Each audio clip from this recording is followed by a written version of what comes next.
Itu udah Udah. macam. Ustazah, punten terakhir kayaknya di peran jin korin dalam menyesatkan manusia. Nah, itu tadi Ane bilang begitu kata Empi bukan. Iya, Kang kan Jin minggu Korin. lalu sama saya soalnya Oh iya, ustazahnya. subhanallah. Iya, Umsai ada peran kacamatanya jin. serem banget, Umsai. Empi gue cium nih. Masya Allah. Iya, Ustaz, Cium, aku cium, cium. catatan aku ilmu supranatural, subhanallah. Afwan Kacamataku bidan. bagus kan, kacamataku. Masya Allah. Ya silakan Barakallahu fiik. Allahumma barik. A'udzubillahi minasyaitonirrajim. Bismillahirrahmanirrahim. Assalamualaikum warahmatullahi wabarakatuh.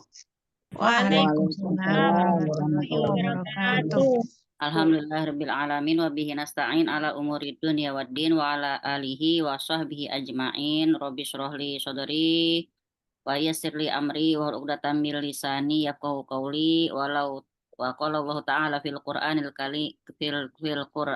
Karim walau taro izil mujrimuna nakisu ru'usihim 'inda rabbihim rabbana absorna wa sami'na farji'na na'mal sholihan inna muqinun. Shadaqallahul azim. Amma ba'du. Alhamdulillah segala puji syukur kepada Allah Ta'ala. Marilah selalu kita panjatkan atas segala nikmat, nikmat iman. Semoga terus dilimpahkannya nikmat Islam dan nikmat kesehatan. Yang tentu saja tiga nikmat ini benar-benar saling terkait dan saling mendukung agar kita bisa terus beraktivitas yang semuanya diniatkan sebagai ibadah. Amin ya rabbal alamin. Teman-teman, hari ini kita masuk ke peran jin korin dalam menyesatkan manusia. Tadi Ane udah senang tuh Bang Muji kelihatan orangnya. Dia off cam lagi Bang Muji. Bang Muji, ayo muncul lah. Malu Ustazah. Emang kayak Mbak Heni malu. Iya, iya. Tunggu ustazah, di sini belum aman. Nanti akan muncul. Siap. Kamu Baik, ikut kita kelas sekarang. apa perkepokan sih? Kenapa Bu Winda? Iya sih, Mbak Heni ikut kelas apa lagi perampokan? Iya Ini belum betul. aman. Siaga 1 Indonesia. Itu. Kijang Siaga satu, satu. Kijang satu udah aman. Kijang satu, Kijang kancil-kancil, kancil merapat. Kancil merapat. Kancil kabur. Kancil jadi ketimun. Baik, kita ke poin nomor 2 yaitu peranan jin korin dalam menyesatkan manusia. Jadi kalau dibilang kita semua punya jin korin, punya. Kalau ada yang nanya baik apa buruk, kalau kita lihat dari hadis Nabi SAW, Allahumma sholli ala Muhammad ya, ketika lagi menceritakan tentang jin korin, maka Siti Aisyah radhiyallahu anha bertanya kepada Rasulullah, termasuk engkau ya Rasulullah punya jin korin juga gitu. Iya, termasuk aku juga punya. Tapi Allah telah menyelamatkan aku dari jin korinku. Nah, kalau lihat dari hadisnya berarti selain Rasulullah SAW, jin korin sebagian besar kita atau jin korin kita semua mungkin ya itu tadi kebanyakan jahat. Jahatnya kayak gimana nih? Kita lihat ya. Dia peranan jin korin dalam menyesatkan manusia. Yaitu satu, dia menebarkan fitnah. Menebarkan fitnah apa? Menebarkan fitnah bahwa adanya arwah gentayangan di tengah masyarakat. Jadi kalau ada istilah eh, si fulanah bunuh diri, terus arwahnya gentayang itu bukan dia sebenarnya. Itu jin korinnya. Kalau semua orang itu meninggal, dia tuh nggak akan pernah bisa di box ungu di kitchen set atas microwave. Nah, eh apa namanya? Kalau kata orang abis dia mukanya kayak dia banget, suaranya bla bla bla. Ya kan jin korin tuh ngikutin kita dari kita baru lahir. Ya, kita semua tuh terlahir langsung apa di bundling ya sama jin korin. Kemudian juga ada pendamping dari malaikat. Kita begitu. Jadi orang-orang yang bilang ngelihat fulanah atau si fulan yang udah meninggal itu bukan mereka tapi melainkan tuh jin korinnya pasti bikin fitnah ya. Nah, itu fenomena adanya arwah gentayangan di Nusantara sudah menjadi kisah renyah yang sering kita dengar dan orang-orang itu paling demen ya sama kisah-kisah yang berbau-bau mistis begitu.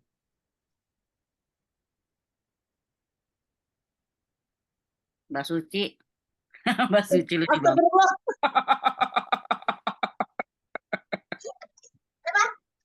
Bentar. Namanya? Kenapa, Bun? Nggak tahu sayang, Ade olah dulu. Kalau emang masih pedas, Ade kasih air panas dikit, Ade kasih ituan tuh. Kan namanya kecap dikit rumah gitu kalau bikin Ade. Kalau Ade minta dari tadi mah bikinin, mau udah lanjut ngaji.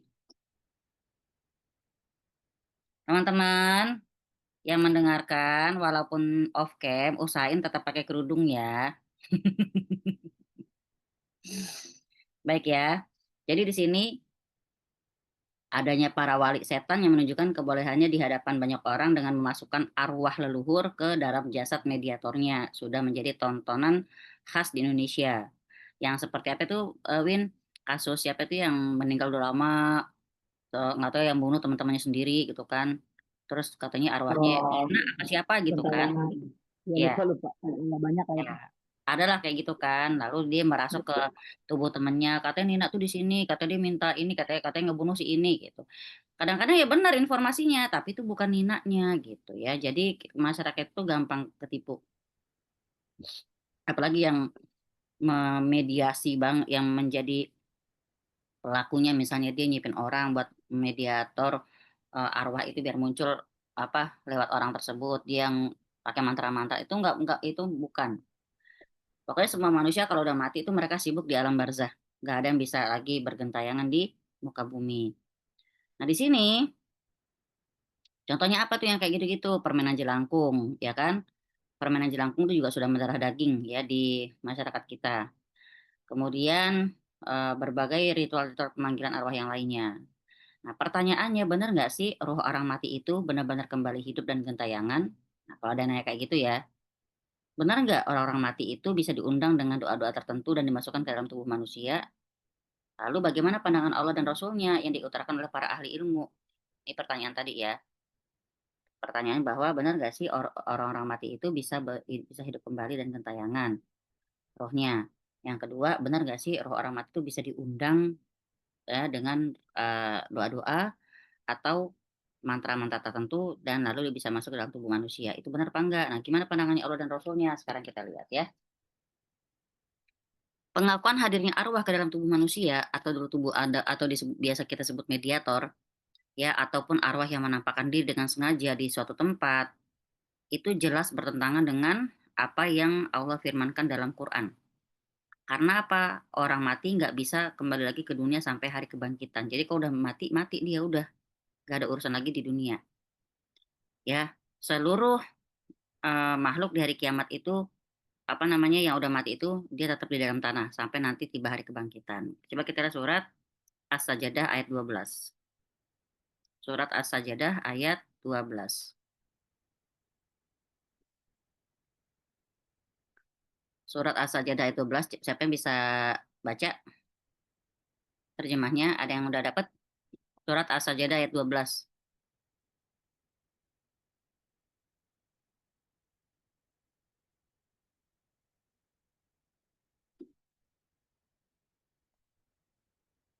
Ketemu, Pi? Ya, Om. Ketemu nggak? Ayat 2 ketemu, Om. Dan alangkah ngerinya jika sekiranya kamu melihat orang-orang yang berdosa itu menundukkan kepalanya di hadapan Tuhannya. Mereka berkata, ya Tuhan kami telah melihat dan mendengar, maka kembalikanlah kami ke dunia. Niscaya kami akan mengerjakan kebajikan, sungguh kami adalah orang-orang yang yakin. Jadi mereka-mereka itu kalau udah di alam barzah baru ngerasa yakin. Gitu ya. Oh, ternyata bener ya. Hari kebangkitan ada. Oh, ternyata bener ya ada alam kubur. Oh, ternyata bener kita hidup di alam barzah gitu. Yang tadi mereka selama di dunia tuh kayak nganggap tuh semua tuh seperti dongeng. Tapi kalau udah di alam kubur nyesel udah nggak ada gunanya gitu kan ya. Maka As-Sajdah ayat 12 tadi ditambahkan dengan Al-Mu'minun ayat 99 sampai 100. Di sini Allah Ta'ala berfirman, Bismillahirrahmanirrahim, hatta idza jaa ahaduhumul mautu qala rabbirji'un la'alli a'malu sholihan fima taraktu Kalla innaha kalimatun huwa qailuha wa min waraihim barzakhun ila yaumi yub'atsun. Hingga apabila datang kematian kepada seseorang dari mereka, dia berkata, "Ya Tuhanku, kembalikanlah aku ke dunia, agar aku bisa berbuat baik terhadap waktu yang telah aku tinggalkan." Sekali-kali tidak, kata Allah Ta'ala. Sesungguhnya itu adalah perkataan yang diucapkan saja. Dan di hadapan mereka ada dinding-dinding sampai hari mereka dibangkitkan. Jadi di sini udah telat bu gitu ya. Gak ada lagi, gak akan bisa permintaan mereka dikabulkan. Jadi mereka tuh minta dibalikin ke dunia untuk beramal soleh. Nah, yang dulu ketika mereka hidup mereka cuekin, nauzubillah. Jadi di As-Sajdah ayat 12, lalu di Al-Mu'minun ayat 99 sampai 100. Nah, di sini selain itu masih ada lagi ayat-ayat yang senada yang bercerita tentang penyesalan-penyesalan mereka di alam kubur. Udah jelas ya, di sini berarti sudah jelas banget buat manusia yang sudah mati tidak akan pernah bisa gentayangan di alam manusia. Jadi disimak teman-teman ya. Apalagi sampai dipanggil-panggil rohnya untuk ngorek-ngorek informasi dan keterangan tentang suatu sejarah masa lalu itu nggak mungkin. Karena apa? Karena di antara mereka dengan alam dunia sudah ada dinding pembatas yang nggak bisa ditembus oleh mereka sampai hari kiamat. Jadi Allah udah bikin dinding. Ya, Allah sudah bikin dinding antara mereka dengan alam dunia yang nggak akan pernah bisa mereka tembus sampai hari kiamat. Lalu siapa sebenarnya yang suka merasuk ke dalam tubuh mediator-mediator itu? Siapa yang ngegerakin boneka-boneka jelangkung? Kalau memang udah dibacain mantra, kalau memang itu bukan si yang si apa si fulan-fulanah yang udah mati itu. Kenapa? Kisah-kisah yang disebarkan itu seringkali sama persis dengan kehidupan manusia yang telah meninggal gitu ya. Kata mereka, ih sama loh, suaranya juga sama gitu kan. Nah, di sini ketahuilah teman-teman bahwa sesungguhnya yang menggambarkan semua kejadian itu hanyalah sosok setan yang dulunya menyertai orang yang bersangkutan ketika dia hidup. Siapa? Korin. Jadi Allah Ta'ala setiap manusia yang lahir, Allah Ta'ala kasih dua pendamping. Satu dari kalangan setan, satu dari kalangan malaikat. Yang dari kalangan setan ini yang disebut korin, gitu ya. Karena dia dampingin dari lahir, maka dia tahu banget kebiasaan si fulan fulana yang masih hidup. Yang dia tahu dia suka apa, dia tahu kisah-kisahnya kayak gimana, patah hatinya, luka hatinya kah, kecewanya kah, marahnya, tahu semua dia orang didampingin sampai mati dari mulai lahir gitu ya. Jadi di sini Nabi SAW bersabda, tidaklah di antara kalian ini kecuali dia disertai korin dari bangsa jin dan juga malaikat. Itu kata Nabi SAW. Jadi nggak ada dari kita yang nggak punya pendamping. Semua kita terlahir langsung combo. Ya, ada pendamping dari kalangan malaikat, ada pendamping dari kalangan jin. Itu hadis Nabi SAW. Dalam hadis satu lagi Nabi bersabda, tidak ada seorang pun kecuali dirinya telah diwakilkan oleh korin dari bangsa jin. Nah, korin dari bangsa jin inilah yang selalu membantu para dukun dalam setiap aksinya di hadapan manusia. Mereka punya andil besar saat diadakan acara-acara penuh syubhat untuk mengorek informasi di situs-situs bersejarah ataupun tempat angker lainnya. Jadi yang bantu-bantuin para dukun, ghost hunter itu segala macem lah ya yang suka apa namanya? eh Uka-uka itu nyari setan ya. ya, belusukan ke tempat-tempat angker terus pakai mediator itu sebenarnya itu korin. Berarti yang suka dikerjain sama Sarah Wijayanto dan tim itu ya yang mereka tim itu korin sebenarnya bukan bukan arwah yang bersangkutan gitu ya. Sebenarnya kalau kita boleh bilang ya maaf ya semoga Allah kasih dia hidayah. Kalau Anda dengar dia murtad ya dari Islam ke Kristen, si Sarah Wijayanto. Nah, Iya, pekerjaan iya. orang iya, pekerjaan orang-orang ini kalau boleh kita bilang sia-sia banget nggak? Hidup kita itu buat Allah, bukan buat nyari-nyari setan gitu loh. Nah, ya kan? Apalagi dibohongin sama Benar. setan. Udah capek hidupnya buat nyari urusan-urusan sama setan, udah gitu kan ditipu daya. Tapi apa yang membuat mereka merasa itu bukan sia-sia ya? Karena dapat cuan dari konten-konten yang mereka buat. Nah, di sini Mm-mm. kata Syekh Ahmad Abdul Malik Az-Zagobi, beliau menjelaskan dan tidaklah itu terjadi melainkan dengan menghadirkan korin. Ya, korin dari seseorang yang sudah meninggal. Setannya sih almarhum dan almarhumah. Maka si Korin ini pun akan berbicara sama persis dengan suara yang si mayit dan mengabarkan perkara-perkara yang tidak diketahui oleh seorang pun kecuali kerabat-kerabat dekatnya. Jadi kalau dia misalnya muncul, misal panggilin ini apa orang tuanya si Anu gitu kan, muncul nih ceritanya ibunya nih ke apa namanya ke mediator ke badan si manusia kan, ya dia akan bilang itu anakku, emang anakku siapa aja namanya? Tadi ngomong anakku ini. Kalau sini orangnya begini, si ini orangnya begini, si ini suka ini, ya kan pada percaya jadinya. Itu padahal Korin.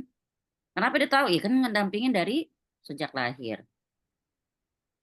Ya, kemudian sampai orang-orang itu pun menyangka bahwa yang berbicara itu memang si ruhnya si mayat. Nah, ini termasuk perkara kesyirikan yang banyak terjadi. Betul tidak? Betul sekali ya. Nah, maka jangan langsung percaya kalau ada jin yang ngaku-ngaku dirinya itu sebagai kakeknya si Anu, neneknya si itu gitu ya. Bahkan pun kalau dia ngaku sebagai Patih Gajah Mada kek, dia Prabu Siliwangi kek, Empu Gandring kek, Ken Arok, Wali Songo segala macem, jangan. Ada ya apa namanya? Ini masih masuk tim saya juga gitu ya, tim perukia saya. Jadi ada beberapa cara dia yang saya juga kurang sepakat. Maksudnya gini, ketika kita ngerukyah, jin kalau kalau ada jinnya, entah dia jin kiriman dari sihir atau dia jin nasab. Nah, ketika si perukyah ini ternyata jinnya itu ngomong bahwa dia itu adalah keturunan Kiai Haji Hasim Asy'ari gitu kan, dia langsung kalau gitu nggak usah. Saya bilang loh, kenapa itu nggak dibuang juga? Nggak, itu dia soalnya ulama. Aneh bilang, "Lah, kan jin itu demen berbohong. Kenapa dipercaya? Enggak, itu bener." Nah, itu saya dari situ, aduh, gitu ya. Jadi kalau ada perukia sampai begitu, teman-teman harus kritis. Jangan percaya. Tidak ada ya, mau apalagi ulama. Gitu kan bisa dia nampakin sosok itu ke orang-orang yang bisa diperlihatkan ya. Bisa nampakin sosoknya seperti sosok yang sangat-sangat soleh, putih, bercahaya. Jangan dah. Ya, saya juga memang kalau dunia kayak gitu tuh penuh dengan tipu daya ya, itu namanya tarbis iblis. Jadi di sini apa tujuan mereka nongol itu untuk menghancurkan akidah kita. Para leluhur kita yang udah meninggal semuanya sudah dalam proses mempertanggungjawabkan perbuatan mereka di dunia. Nggak akan bisa lagi mereka ikut campur dalam alam manusia. Udah boro-boro kepikiran, kalaupun mereka dibalikin ke dunia, mereka maunya ibadah, bukan nyesatin manusia, bukan masuk ke dalam tubuh manusia gitu loh. Ikut-ikutan ngisi konten kagak, receh itu mah. Gitu ya. Jadi kalau mereka yang sudah dalam kubur diizinin sama Allah bisa hadir dalam kehidupan manusia, mereka mau ibadah, bukan main setan-setanan, gitu ya. Itu ya pertama. Apa tujuan Korin itu hadir? Apa dia untuk menebar fitnah tentang mayat? Jangan di sini dong, mama lagi ngaji, berisik. Sini nih suara. Kamu mah. Nanya deh, maaf ganggu, maafin terus sih. Jadi Nggak apa-apa. sebenarnya Allah kasih Korin untuk tiap-tiap manusia itu sebenarnya untuk apa? Ujian, Ujian, ujian kita. doang deh banget. Oke. Berarti Makanya kalau kita, ada yang bilang apa ini jin apa jin baik ya apa istilahnya nih? Jin Islam pernah dengar nggak? Itu ya kan katanya ada yang jin Islam berarti itu dia baik, jin Islam itu ngajarin sholat gitu kan, ngingetin itu sholat segala tipu macam. daya, tipu daya. Makanya tahu maksudnya pastinya maksudnya ya kenapa Allah kasih Korin di tiap-tiap manusia gitu loh. Sekarang Ya gini, karena Win, ujian itu ya. Ane tanya tuh Pak Ainun, dia mau masuk Hmm. TNI, ujiannya bagaimana? Ada Ya jebakan bagaimana? nggak? Ada Jebakan jebakan-jebakan iya nggak pasti. yang harus dia lewatin? Pasti. Nah, Iya. nah itu. Tapi kalau dia bisa melewati Oh, itu, dia berhasil kan? hmm. Nah, manusia begitu. Kalau dibikin cuman pendampingin malaikat doang, terlalu flat hidup kita, asik dah. Berarti ini jebakan Batman gitu. Iya, kalau kita nonton film nih dari awal sampai akhir pemeran utamanya baik terus, bahagia terus, kagak pernah berantem, selalu berbuat baik sampai akhir. Bosan nggak tuh film? Garing ya, garing. Iya, kagak ada penjahatnya, nggak Iya, ada iya, iya. nggak ada tetangga yang julid, Bener, kagak bener. enak. Jadi apa? Karena tujuan kita itu sorga dan sorga itu tidak bisa didapatkan begitu saja. Jadi memang apa sih? Kenapa sih Allah kasih kita korin? Kenapa sih Allah kasih kita ujian? Kenapa sih Allah kasih kita apa namanya? Kenapa Allah izinkan iblis dan bala tentara yang buat godain kita? Ya karena surga balasannya surga itu mahal cuy gitu ya. Nah, artinya untuk penggojolokan iman kita. Di sini pernah saya lihat ayatnya gini, agar Allah tahu siapa di antara kita yang imannya benar-benar gitu. Kalau misalnya semua dikasih enak, lancar, tanpa hambatan, nggak ketahuan tuh imannya benar sama yang enggak. Makanya kan waktu kita kemarin bahas tentang di kelas Tauhid, Wid, yang di Perang Uhud, ya kan? Dalam 1.000 pasukannya Rasulullah SAW ngelawan 3.000 pasukan musyrikin Quraisy, musyrikin Mekah kan, jahiliyah gitu. Dari 1.000 itu pun 300 balik pulang, ya 300 kembali pulang. Kemudian di antara 700 itu pun ada yang munafiknya gitu. Tapi dia ikut perang. Arti di sini musuh kita tuh selalu ada, ya. Jadi memang kenapa ya Allah kasih ujian? Karena biar ketahuan imannya benar sama yang enggak. Ya bahkan walaupun dia ikut perang, ya kelihatannya membela Islam, kita juga nggak tahu isi hatinya. Apalagi kalau nggak dikasih ujian, tambah nggak ketahuan. Sampai ikut perang, sampai ada perang pun dia ikut perang. Orang-orang yang imannya nih setipis kulit ari itu ikut perang. Padahal dia munafik. Jadi dengan musibah, dengan ujian, ya dengan adanya setan, talbis iblis segala macam, maka akan kesaring terus tuh yang imannya benar-benar gitu. Bahkan saya misalnya pun misalnya ngisi kelas tauhid, ngisi tazkiyatun nafs, bukan berarti menjamin hati saya selalu suci atau tauhid saya selalu benar, enggak gitu kan. Kita ujian kita ada masing-masing gitu. Ya. Oh maaf ya, Pertanyaan tadi sambil main mobilan ya. apa? Pertanyaan Winda tadi bagus ya teman-teman. Jadi kenapa Allah izinin korin ada dalam hidup kita untuk ujian, gitu ya. Itu yang disebut. Ini Tapi pertanyaan gini besar loh, sebenarnya. Allah kasih itu, tapi Allah kasih kita pesan-pesan loh. Asal kita mentadaburi semua pesan Allah, kita tuh tahu jadinya. Kayak gini loh. Kayak kita dikasih, ingat kan kalau pramuka kan kadang ada pesan-pesan rahasia terselip di mana gitu. Itu harus kita cari. Nah, Allah Ta'ala tuh nyelipin dalam Quran. Apa kata Allah Ta'ala? Min syarril waswasil khonnas. Dari kejahatan bisikan setan. Nah, karena memang pendamping kita tuh ada sejak kita lahir, berarti di dalam dada kita, emang di situ dia bersemayam gitu. eh Maka kalau dibilang setan atau khannas yang dalam surat Anas itu, Mbak Heni, itu bukan setan yang di luar kehidupan kita, tapi di dalam diri kita. Nah, dia mendampingi apa? Mendampingi hawa nafsu kita. Harusnya sholat, kita tidur. Itu setan tuh. Jadi dia deketin sisi manusianya kita. Apa sisi manusia kita? Yang emang males, yang kalau dikatain pengennya kita ngebales, kalau disakitin pengennya kita aduh gitu kan. Kalau kata orang senggol bacok gitu kan. Itu setan. Itu Dia biar korin. kita. Mm-mm. Udah Hen, lawan aja Hen. Emang lo kagak merasa terhina apa lo dikata-katain? Oh, kita kan bener iya gitu. Di mana harga diri lo gitu kan. Kalau lawan aja lo dibilang bego tahu kan begitu. Itu setan itu.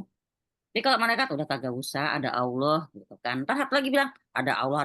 Tapi kita juga harus ngebales. Dia berantem tuh berdua tuh, ya. Jadi itu lah. Jadi emang selalu ya. Kenapa Win? Ya, kalau Nah, mau berarti benar kalau ya, ada beberapa film-film di apa yang sering kita lihat, ada apa sebelum manusia melawan sesuatu itu ada si hitam dan si putih Iya. berantem. Oh, kamu sini aja gitu. Berarti ininya benar ya, apa imajinasinya. Mereka tuh sebenarnya dari kitab suci, dari hadis, makanya film-film kayak gitu loh. Ya, mereka tuh terinspirasi. Cuma saking aja orang-orang kita yang jago-jago, ibaratnya juga kagak bisa pada naik gitu kan. Kalau kita disuruh bikin film kayak sekelas Hollywood, sebenarnya bisa aja mungkin gitu kan. Kita kan kurang Konten sumber dapat ya. daya. Coba dibikin film tentang sahabat-sahabat Nabi yang keren-keren itu. Kan kayak film Umar dulu kan. Iya kan nggak terlalu nggak apa booming saat itu, tapi kan udah gitu doang, cuma Ramadan doang. Harusnya kan tiap hari gitu kan. Tapi kan mana mau, itu nggak mengedatangkan cuan kalau buat mereka gitu. Oke, jadi di sini apa namanya? Yang kedua di sini membantu setan dan jin lain untuk mengganggu manusia. Jadi kalau udah ada korin itu, makanya kan kalau kita dibilang sama para peruqyah ya, jin nasab itu merugikannya apa? Walaupun kata sebagian mereka yang punya jin nasab, tapi jin nasabku baik, nggak pernah ngapa-ngapain. Kalau aku dijahatin, ya apa namanya, orang itu kenapa-napa misalnya. Atau kalau aku nggak sholat, aku dibangunin. Tetap ya, walaupun dia ngakunya muslim, nggak mungkin dia ada dalam tubuh kita. Dia nggak mungkin ikut campur dalam kehidupan kita. Ya, yang ada dia itu pasti sibuk ibadah sama Allah Ta'ala. Nah, apa namanya di sini, eh dia itu kalau udah terlanjur ada jin nasab, maka jin-jin itu juga suka iseng, teman-teman. Iseng ngapain? Mereka suka manggilin jin lagi, jin-jin lain. Makanya kalau orang punya nasab, masuk ke tempat yang misalnya angker, dia tuh cepat kekuras energinya. Lebih kalau kata orang sensitif, kesedot dia. Kenapa? Karena dia punya jin korin, jin nasab, dan jin-jin itu kayak orang ketemu teman gitu. Lo apa kabar? Sini-sini. Mereka ngumpul di sini gitu loh. Jahatnya jin korin, jahatnya jin nasab dan korin itu seperti itu. Ya. Jadi kalau misalnya kenapa saya bilang kalau orang punya jin nasab itu lebih lebih rawan kena sihir, ya karena ada jinnya di dia gitu. Masuk nih jin sihir datang. Ntar dia yang sok ngelawan nih jin nasabnya misalnya. Ya kalau dia sanggup, kalau kagak sanggup, dia tepar, jin nasabnya itu tepar dalam tubuh si orang ini, itu juga membuat sakit si orang ini ya, membuat lemah. Jin sihir pun masuk juga. Nah, kan ngeri kan? Maka jangan pernah merasa diuntungkan oleh keberadaan jin nasab dalam tubuh kita. Itu ya. Jadi dia itu walaupun korin selalu mendampingi dan menemani manusia dimanapun dia berada, tapi korin tetap ya menduduki kedudukannya sebagai musuh yang nyata bagi manusia. Itu harus dipegang, teman-teman. Walaupun dia nemenin kita, kalau kita boleh pakai kata-kata gini, Win, dia itu temen yang nggak pernah ninggalin kamu, teman yang selalu dampingin kamu. Kamu susah, kamu sedih selalu nemenin. Tapi apakah dia teman yang baik? Tidak. Ini kayak pelajaran buat kita juga. Kadang-kadang musuh kita itu orang yang paling dekat sama kita. Nah, kemudian dengan apa sih maksudnya dia selalu nemenin kita sampai segitu mengakrabi kita ikut dengan kegiatan kayak untuk ngapain? Dia eh jahatnya Korin itu ya, karena dia emang ikutin kita dari bayi, dia akan ngasih tahu kepada setan-setan yang lain kelemahan kita. Ya, saya gini loh teman-teman. Korin ini akan ngasih tahu setan lain yang ada di luar ya. Ini si Fulan ini nih, dia lagi kecewa tahu sama seseorang karena dia dibohongin. Jadi itu dibangkit-bangkit tuh kecewanya itu. Itu loh. Jadi kan kalau kepanjangan kita kalau dalam rukyah kan kadang kalau kita bilang ayo memaafkan, oh nggak mau berat banget maafin. Yang bikin berat siapa? Setan-setan dan korin itu. Mereka ngembus-ngembusin terus ke dalam hati. Min syarril waswasil khannas tadi. Jangan dimaafin. Enak banget lo maafin dia. Gitu. Padahal kalau kita pikir pakai logika ya nih Mbak Hen. Ada orang yang zolim lah sama Mbak Heni, tapi udah lama gitu ya. Orang udah pindah atau apapun. Ini membekas banget di hati Mbak Heni.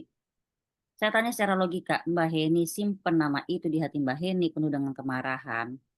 Ya, padahal sudah puluhan tahun berlalu. Masih menyimpan dendam. Untungnya apa buat Mbak Heni? Nggak ada. Nggak ada. Kerugiannya apa buat yang bersangkutan? Nggak ada juga. Kerugiannya buat apa untuk Mbak Heni? Sekarang balik ke Mbak Heni. Ruginya apa? Habislah capek kan. Iya, susah tidur, kepala sakit, dadanya nyesek, dan itu kerugian yang Gatel-gatel. kerugian yang paling besar yang kita suka nggak sadari adalah dengan adanya dendam yang disimpan rapat-rapat itu, itulah bahan bakarnya setan. Jadi Padahal si korin itu di luar korin itu di kita ya kita, kan. korin itu di kita, nempel lah pokoknya, ya pendamping loh. Berarti kan selalu di dekat kita. Nah, artinya ketika dia ngasih tahu setan yang lain bahwa kita itu punya dendam, bahwa kita punya kecewa, orang bilang inner child kalau dalam dunianya Bu Winda ya, inner child ya. Kalau dalam dunia kita adalah itu dendam. Nah, itu jadi vitaminnya si setan. dan setan-setan yang lain pengen masuk gampang. Karena apa? Oh, dia punya dendam. Artinya gini loh, kita kalau nyimpan perasaan negatif itu jadi pintu atau jadi celah buat setan masuk. Bahasa sekarang kalau pengen setan gak masuk, jangan bikin celah. Jangan bikin celah apa? Maafin. Udah. Kalau kata orang-orang yang pintar itu juga bilangnya, memaafkan itu menenangkan kamu, bukannya bersangkutan. Gitu. Benar nggak, Mbak Hen? Sebetulnya Gitu benar ya. banget. Tapi kenapa susah? Ya Dia kan? nemplok. Benar sih. Tapi kenapa susah? Setan yang bikin susah. Bukan kita sebenarnya. Kita tuh bisa untuk memaafkan. Yang bikin susah tuh setan. Enak banget dimaafin. Padahal kan perbuatannya begitu banget. Nah, kenapa dia bikin susah buat kita memaafkan? Karena setan nggak pengen kita sehat. Udah, itu aja. Setan nggak pengen bikin hati kita bersih. Kenapa? Kalau hati kita bersih, maka kita selamat ketemu sama Allah Ta'ala. Surat Asy-Syu'ara 89-90 tuh dibilang. Pada hari di mana anak-anak dan hartamu tidak ada manfaatnya kecuali yang datang menghadapku membawa hati yang selamat. Itu kata Allah. Membawa hati yang selamat. Allah nggak butuh amal kita, nggak butuh sama rokaat-rokaat kita, nggak butuh sama pinter ngaji kita. Enggak. Allah butuh apa? Allah butuh kita hati yang bersih. Kalau hati bersih, tauhidnya aman. Hati nggak bersih, tauhidnya itu loh. Hati yang nggak berselamat itu gampang dimasukin kesyirikan. Itu kaitannya dengan akidah begitu. Padahal Allah cuma minta dari kita apa? Pokoknya datang kepadaku, hati lo penuh dengan tauhid, tauhid lo bener, udah. Tapi kan susah. Bener nggak? Kalau hati udah banyak kotorannya, apakah bisa dia bertauhid? Kalau kita boleh bilang, apalagi Mbak Ibu nih ya Bu ya, apakah kita bisa? Kalau kata kita ya, enak banget lagian, enak banget dimaafin, lagian enak banget dibaikin. Dia aja nggak pernah sayang sama gue, dia aja jolim sama gue. Setan pasti bikin kayak gitu. Dan secara manusianya, secara hukum manusia emang bener. Ngapain baikin orang yang nggak baik sama kita gitu kan? Bener gak, Win? Ya kalau kita ngomong adil ya. Tapi kalau secara syariat, misalnya nih contoh, misalnya yang tidak baik sama kita adalah pasangan kita misalnya. Atau suami nih, kita perempuan ya. Suami tidak melakukan kewajiban sebagai seorang qawam, urusan dia sama Allah. Kamu sebagai istri, status kamu itu istri, kewajiban kamu taat. Kewajiban kamu tetap soal sholat, tetap soal tutup aurat, tetap soal kebaikan. Kamu berbuat baik, ntar di akhirat juga kamu yang nerima surga, gitu loh. Kadang-kadang kita perempuan kan jadi begini, ngapain gue begini gitu, ngapain gue tutup aurat, laki gue juga kagak bener. Itu setan tuh yang bisikin gitu loh. Jadi seakan-akan kita rugi untuk jadi orang baik.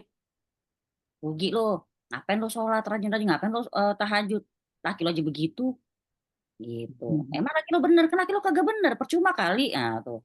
Itu setan itu. Itu ya. Salahnya dalam ibu. Emosi banget gue harus kesannya seakan-akan ya. Enggak sih, karena itu tadi. Dendam Cosplay. pribadi kayak Om saya. Iya tuh tadi ya, maksudnya menekankan betapa setan tuh canggih banget, lihai banget menginjak kelemahan kita kaum perempuan. Gitu. Apalagi kita perempuan yang kagak kerja misalnya. Coba kalau lo kerja, pasti laki lo gak berani macem-macem. Coba kalau bisa cari duit. Nah kan maka lo dihina banget lo. Ngapain? Udah dah. Makin tipis imannya, digiringlah ke dukun. Gitu kan. Jadi nggak selamat hatinya. Iya, Udah. saya ngomong gini pun ya saya tahu sulitnya gitu. Kan saya juga manusia biasa, saya belum spek saya bukan spek bidadari. Malaikat belum ya, Om? Belum. Apalagi malaikat bidadari kagak. Iya. Ada pertanyaan, Om? Sudah berusaha memaafkan, ternyata menyakiti lagi, dimaafkan lagi, menyakiti lagi. Kalau akhirnya memilih menjaga jarak dan jaga jarak boleh banget tuh. Ibu Mima tuh sudah menjawab dia ya. Dia asisten saya dia. Dia soalnya udah paling banyak ngobrol sama saya tuh. Jadi Mbak Mary, silaturahmi itu tidak harus ketemu muka. Itu tipsnya ya. Silaturahmi itu nggak harus ketemu muka.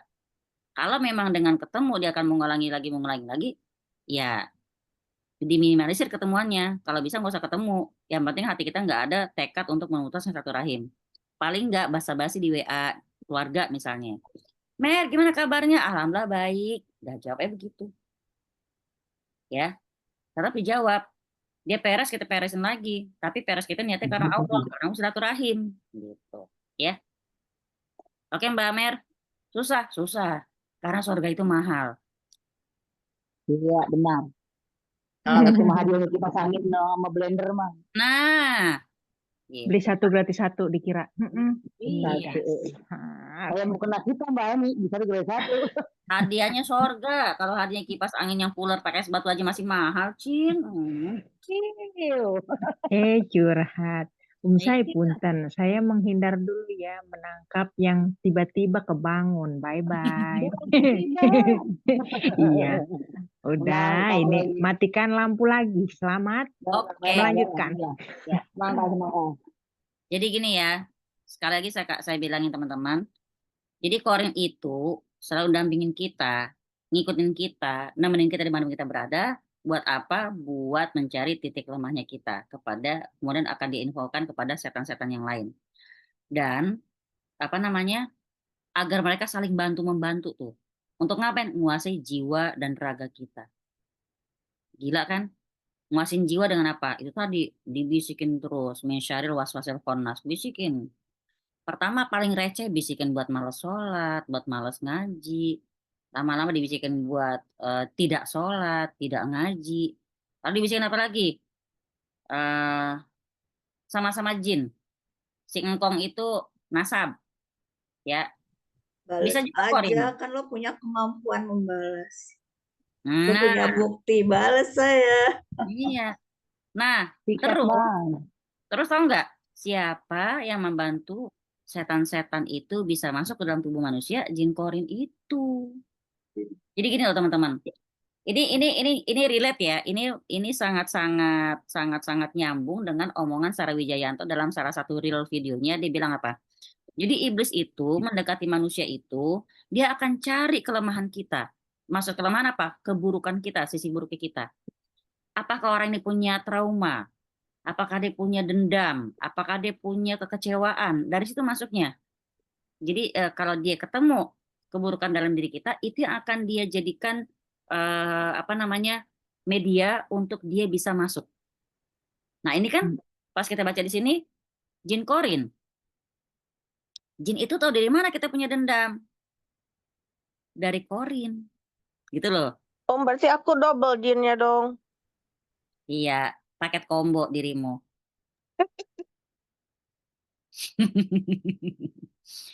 Ya, jadi itu tadi Mbak Gina, soalnya jin Korin itu suka iseng, dialah yang manggil-manggil setan-setan lain, jin-jin lain buat bersatu sama dia untuk membuat si manusianya ini apa namanya, misalnya apa kena gangguan jin juga, terus dia dibikin sakit beberapa anggota tubuhnya atau dibikin dia ntar seakan-akan bisa menerawang. Itu tadi yang bikin jin-jin di luar tahu kalau kita punya luka adalah jin Korin. Ini dia punya luka nih, dia punya kecewa, lo masuk dari situ, gitu, dihembuskan lah. Makin kita kecewa, makin kita benar-benar sampai akhir kita, ya Allah coba dulu bla bla bla.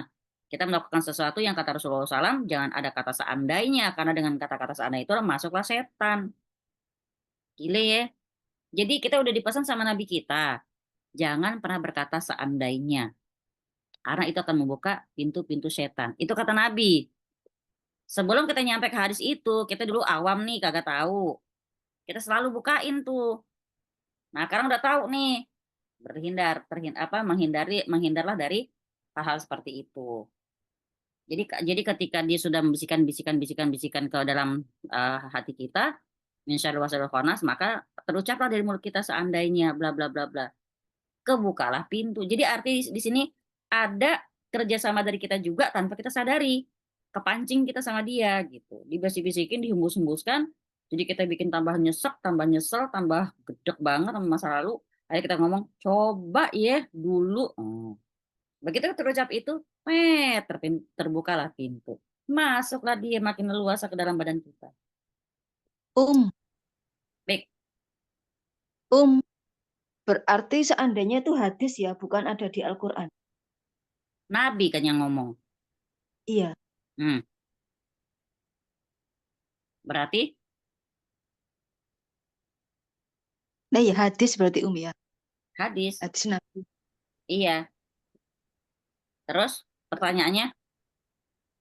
Gitu doang. Enggak, Iya, itu aja. nggak ada next year. Saya nungguin loh nih Mbak Yulia. Kira mau nanya Iya, aku apa? nggak nungguin. Aku nggak nungguin. Penonton menunggu. Iya, Iya. bingung. Bikin kecewa nih. Apalagi dia kan pakai diem dulu kan. Lah katanya bingung mau nanya apa nih Mbak Yulia nih. Itu kan ada Iklan. komanya. Om, B. Mbak Yulia udah selesai belum? Sudah, Bu. So, monggo kalau belum. Kan ini kan jin korin yang memanggil si korin inilah yang memanggil teman-temannya nih, gitu kan, berbisik-bisik gitu kan. Terus kita nih gitu loh, di satu sisi kita lagi waras gitu loh. Oh enggak ini harusnya begini gitu loh. Nah si yang enggaknya itu memang dari kita atau ada pendamping lagi yang bilang enggak gitu. Gimana? Kan dibisikin nih, kan tadi kata Om saya misalnya dia punya kecewa gitu kan, si Korin ini yang manggil teman-temannya lah, bala bantuannya dia, ini dia punya kecewa nih main ini gitu kan. Nah, pada saat satu titik dapat kan bisikan si Korin dan teman-temannya ini gitu kan. Nah, terus tapi di satu sisi enggak, gue nggak mau kayak begitu, gue nggak begitu lah. Nah si pembisik yang enggak itu memang dari diri kita sendiri atau ada istilahnya korin lain gitu? Ya, cakep pertanyaannya. Mungkin tadi pas lagi jelasin Ibu Mima belum datang. Oh iya, ya klik Bang. Jadi semua manusia yang terlahir, ya setiap dia lahir Allah langsung kasih 2 pendamping. 1 dari setan, 1 dari malaikat. Jadi yang suka bilangin kita, jangan, udah maafin aja, udah kan ada Allah, itu malaikatnya. Nah si setan yang nyolot, enak aja dimaafin, jangan, di mana harga diri lo kalau lo gak balas bla bla bla bla bla bla gitu. Ntar malaikat ngingetin lagi. Jadi kita kadang-kadang juga pernah gak merasa kayak perang batin, ya kan? Nah ya itu. Jujur aja pernah ngalamin gitu loh. Iya. Ini, udah nggak usah, udah biarin urusan sama Allah lah itu gitu loh. Kita ini aja lah, baik aja lah gitu kan. Tapi jangan, lo punya kesempatan sebenarnya untuk membalas apa gitu. Nah itu. Pernah sih ngalamin, jujur gue. Kata kita perang batin, tapi sebenarnya mereka yang lagi perang. Pendamping kita dari kalangan malaikat dan pendamping kita dari kalangan jin, dari kalangan setan ya, si Korin sama malaikatnya kita. Makanya kalau itu juga, itu juga menyebabkan kadang-kadang iman kita seperti kayak lagi naik, iman lagi turun, ya kan? Ibadah lagi semangat, ibadah lagi malas. Tapi pesan Ali bin Abi Thalib radhiyallahu anhu, kalau lagi futur ya, futur itu lagi malas ibadah ya. Kalau lagi futur, tetap paksain. Jangan, misalnya kayak amalan sunnah nih, jangan sampai lepas seluruhnya. Kalau kaidah fikihnya, kalau kau nggak bisa ngerjain seluruhnya, paling nggak jangan dilepas semuanya. Jadi misalnya gini, biasa sholat tahajudnya 4 rakaat, gitu ya. Terus lagi males nih, jangan sampai nggak sholat sama sekali. Paling nggak bangun, sholat witir aja 1 rakaat, udah aman gitu. Ya, atau ngapain lagi? Biasa duha 4 rakaat, males banget. Ya paling nggak 2 paksain. Walaupun kata Ustadz juga, walaupun lo nggak khusyuk, walaupun sholat lo cepet, walaupun berantakan pikiran lo, pokoknya kalau kata Ali bin Abi Thalib, kalau lo nggak bisa kerjain semuanya, paling nggak jangan tinggalkan seluruhnya. Keren kan? Artinya di sini kalau kita sampai lepasin semuanya, udah susah untuk memulai lagi. Gitu ya. Cara kita tetap terkoneksi sama Allah. Cara kita untuk tetap ada dalam pertolongan Allah. Nah, cuman kadang-kadang manusia suka bilang gini kan, siapa lagi yang bisikin? Korin lagi, udahlah biarinlah telanjur basah. Udah dosa banget, udah banyak banget dosa gue, malu banget gue minta ampun lagi sama Allah. Siapa lagi siapa yang bisikin tuh? Tidak ada lain. Si korinnya. Orang yang berdosa ngerasa putus asa dengan ampunan Allah. Gak apa-apa Mbak Halimah sayangku. Iya, kata mereka, Korin suka nyari teman ya. Iya, jadi saya ingat perkataan Ustadz ya, pernah dia ngomong gini, Pak kalau terlanjur ada jin dalam tubuh kita, nah ternyata juga bukan terlanjur lagi, emang kita ada kan ternyata Korin. Nah Korin itulah yang manggil jin-jin lain di luar, makanya suka ada bilang ketempelan gitu kan, entah dia ketepis lah, atau apalah, itu tadi gara-gara Korin itu usil. Kenapa Korinnya bisa usil? Kitanya mungkin lagi kurang doa. Makanya kita sebenarnya dilepas di dunia ini walaupun ada dari kalangan setan, ada dari kalangan malaikat ya, walaupun ada korin yang jahat, tapi Allah dan Rasulnya bekelin kita tuh lengkap. Dan nggak usah pakai kata-kata gini loh, biar lo nggak diganggu sama korin lo, bla bla bla. Nggak usah dipesan banyak-banyak, lo kan punya akal. Pikirlah sendiri dah, ini bekalnya. Kenapa gue suruh lo doa sebelum tidur, doa bangun tidur, doa masuk kamar mandi, sampai lo berjima aja ada doanya. Kenapa? Itu tadi karena musuhmu itu nyata ada di dekat kamu sendiri. Insya Allah ya. Winda kayak tadi mau nanya, Terus apa ya tadi ya mau nanya apa lupa gitu. Enggak apa berarti gunanya kita zikir pagi, petang, terus kita tetap apa ya pikir, menjaga wudhu gitu ya. Apa kan itu juga kan salah satu cara kita untuk tetap apa ya tidak terlalu futur gitu ya. Tidak terlalu futur apa betul, tidak futur? Hah? betul, betul. Yang mana? Jadi, Betul. iya maksudnya kalau kita ngejalan itu kan sunnah dari Nabi kan. Siapa yang Hmm. nyuruh kita zikir pagi petang? Nabi. Siapa yang nyuruh kita selalu apa namanya jaga wudhu? Nabi Allah. juga. Iya. Bahkan Nabi sampai bilang apa? Kalau seandainya nggak ngeberatin umatku, kata Nabi, aku pengen deh mereka itu bersiwak setiap kali mereka wudhu. Berarti kan kalau emang kalau nggak khawatir memberatkan, Rasulullah pengen kita sikat gigi 5 kali sehari. Buat apa? Hmm. Itu tadi setan tuh ada di sini nih. Kalau mau nyari tempat paling angker sedunia di sini, bukan di Goa, bukan di Kalimantan, bukan di siapa yang mana apa namanya itu Alas Roban, bukan. Nih di sini kata Ustadz tempat paling angker. Kenapa? Setan-setan ngumpulnya di sini. Makanya bikin kita itu susah bangun tahajud, susah bangun subuh tepat waktu. Di sini THT kan ya, Win? Hidung, hidung, telinga, hidung, telinga, tenggorokan. Ngaji males, denger musik demen bener. Di sini dia ngumpulnya karena tiga saluran. Dia tahu di sini ada pertigaan. Ini pertigaan. Nggak ada polisi cepetnya lagi di sini. Nah, strategis banget kan tidur mereka ngumpulnya di sini. Anak-anaknya tidur siang di kuku-kukunya kita. Kagak ada tempat lain mereka itu ya, emang kurang ajar mereka itu. Kayak mana coba? Tiba-tiba naga bonar dia. Kayak mana itu? Ada yang ngomong sama orang Minang kemarin di WA. Nah, ya itu jadi tadi ya kehadiran Korin adalah untuk menyesatkan kita. Itu aja. Pegang banget tuh. Jadi kalau teman-teman lagi ada bisikan jahat, ketahuilah ke Korin. Nah, kenapa kata Nabi SAW? Tapi Allah telah menyelamatkan aku dari Korinku. Berarti kita tahu juga nih, yang bisa bikin kita selamat dari korin kita adalah Allah. Makanya jaga terus koneksi sama Allah gitu. Orang ibadah sunnah buat apa nih Mang Win? Tanya Win. Kita ibadah wajib buat apa? Ibadah sunnah buat apa? Ayo jawab. Gaswat. Kalau kenapa Mbak Heni gawat apa yang Iya, itu gaswat pertanyaan untuk admin tercetar. Silahkan dijawab. Kalau ibadah sunnah itu untuk melengkapi ibadah wajib. Kalau ibadah wajib? Untuk menjalankan kewajiban. Aneh banget bahasa gitu. Terus gue tiba-tiba tertampar apa gunanya kamu admin Say, jangan dulu dipecat Say, bahaya. Kalau mecat dia sekabupaten bisa demo ke aneh. Iya, bahaya. Jangan dulu, saya bahkan lah. Dimaafkan, tolong dimaafkan. Aku bersamamu, Mbak Windah. Aku nggak tahu juga jawabannya apa. Jadi jawabannya aku tahu. Let me think. Apa? Karena Allah menciptakan jin dan manusia itu untuk beribadah kepadanya kan. Jadi memang kita mesti sholat karena memang itu bagian dari gunanya kita diciptakan di dunia. Ya nggak? Itu satu jawaban buat 2 pertanyaan tadi. Kenapa? Alhamdulillah, selamat. Belum lengkap. Jadi gini, ibadah wajib untuk mematuhi perintah Allah. Ya, karena emang kita wajib sholat. Allah memerintahkan.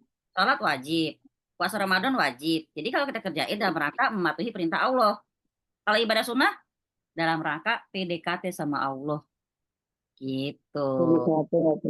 Jadi dalam rangka takorup. Lo buat apa sih ngerjain tahajud? Ya gue pengen lebih dekat sama Allah. Jadi itu inisiatif kita sendiri yang namanya sunnah itu. Jadi artinya orang bisa dinilai apa namanya seberapa, karena makanya dia kata ulama, lo pengen tahu kedudukan Allah dalam hatimu, lihat dari gimana usahamu mendekati Allah. Maka semakin dia nambah dengan amalan sunnah, berarti dia pengen semakin dekat sama Allah kan. Insya Allah Allah pun lebih dekat sama dia. Maka kalau pada orang-orang yang rajin mendekati Allah, apalagi rajin tahajud, ya tahu nggak balasannya apa? Allah akan menjadi mata buat dia melihat. Allah akan menjadi telinga buat dia mendengar. Allah akan menjadi lisan buat dia berbicara. Allah akan menjadi tangan buat dia melakukan sesuatu. Allah akan menjadi kaki buat dia berjalan. Artinya, segala gerak-gerik dia, Allah atur, Allah bimbing. Keren kan? Paling susah tahajud. Nah, susah nggak? Susah. Gitu kan? Tapi Nah, aku punya ini, aku punya siapa yang bilang kita nggak akan berdoa, kita nggak akan tergerak pengen minta ngerayu Allah gitu ya. Kita nggak akan bisa PDKT sama Allah kalau kalau kita belum punya perasaan kita butuh. nah, Nah, itu tuh aku tuh ada beberapa momen yang gue butuh Allah nih saat ini. Walaupun memang akhirnya jadi pas lagi nggak butuh akhirnya dipaksa untuk dibutuhin, tapi bener banget itu kata-kata kita nggak akan datang ke Allah kalau kita nggak ngerasa butuh gitu. betul. Jadi Betul banget. PR-nya tuh cuma gimana caranya biar kita ngerasa kita butuh gitu. Benar. Hmm. Makanya ibadah Iya ya. tahajud itu kan kayak karena pada kita tahu loh, kita tahu ya, kita semua tahu, saya yakin teman semua udah tahu bahwa tiap malam Allah turun ke langit dunia, ya, untuk ngapain? Untuk mendekati hamba-hamba yang lagi bermunajat sama Allah. Allah suka banget sama hamba-hambanya yang jauh lambungnya dari tempat tidurnya ketika yang lain pada tidur. Nah, mereka tahajud kan? Nah, apa kata Allah? Allah akan minta, Allah akan kabulkan apa yang diminta. Karena kita udah tahu itu. Siapa yang bikin susah? Korin. Kerja sama setan. Setannya di telinga, setannya ada di mata. Pokoknya mereka tuh langsung bersatu padu. Kenapa mereka bisa bersatu padu? Karena kita tidak memaksimalkan peranan malaikat itu. Lewat apa? Tidur ya kagak pakai wudhu, kagak pakai doa. Coba sebelum tidur wudhu, baca doa rukyah mau tidur yang seperti biasa Rasulullah lakukan. Mau tidur jam berapapun bisa bangun loh jam 2:30 dengan seger. Kita kan kadang mikirnya habis kalau tidur jam 11 juga kadang bangun jam 2 tuh masih ngantuk. Coba pakai wudhu dan pakai pakai doa. Bila perlu ngaji Al-Muluk sampai habis sholat Isya. Itu teman-teman akan ngerasain tuh gampang banget. Mau ketidurannya jam 2:30 kayak atau jam 2:30 atau jam 3 aja itu bangun tuh seger. Saya udah buktiin seperti itu.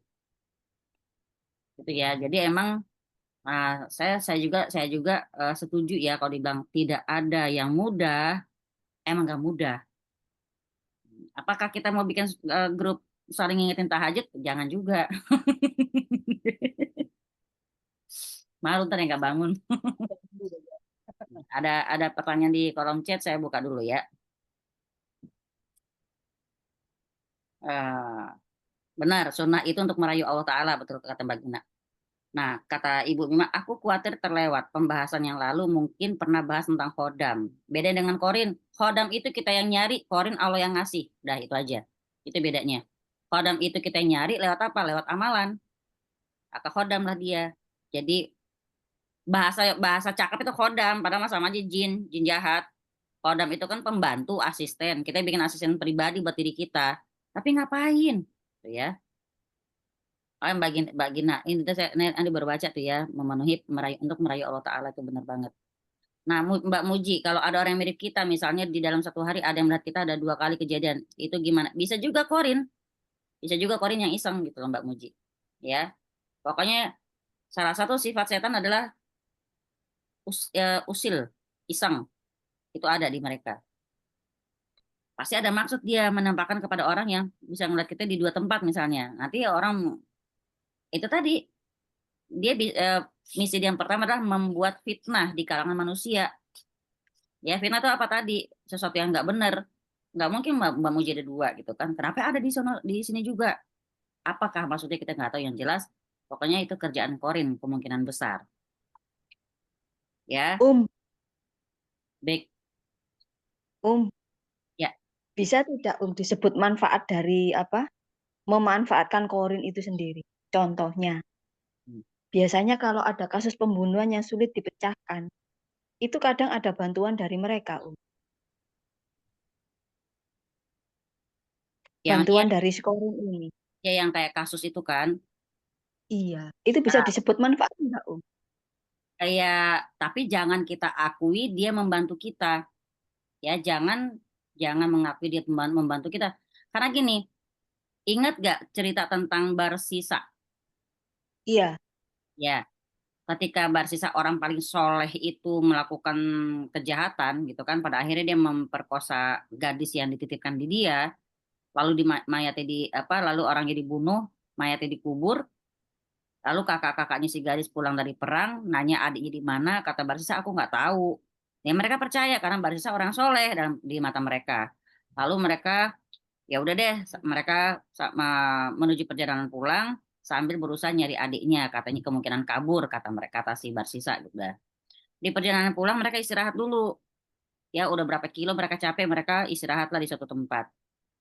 Ketika mereka istirahat, kakak yang ini ada 3 orang ya, abangnya si Alma si Pulanah yang dikubur itu, ada 3 laki-laki ini, ada tiga tiga abangnya.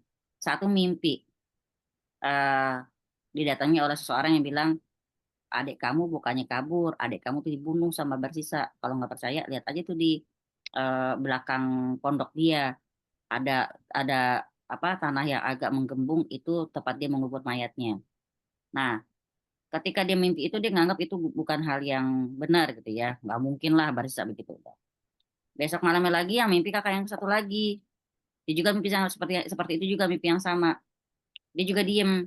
Besoknya lagi yang pertama mimpi begitu juga.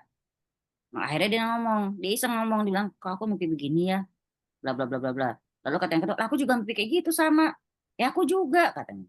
Wah berarti bener nih kalau kita sampai bertiga mimpinya sama. Yuk kita coba yuk, siapa tahu coba, nggak ada ruginya dicoba untuk mencari.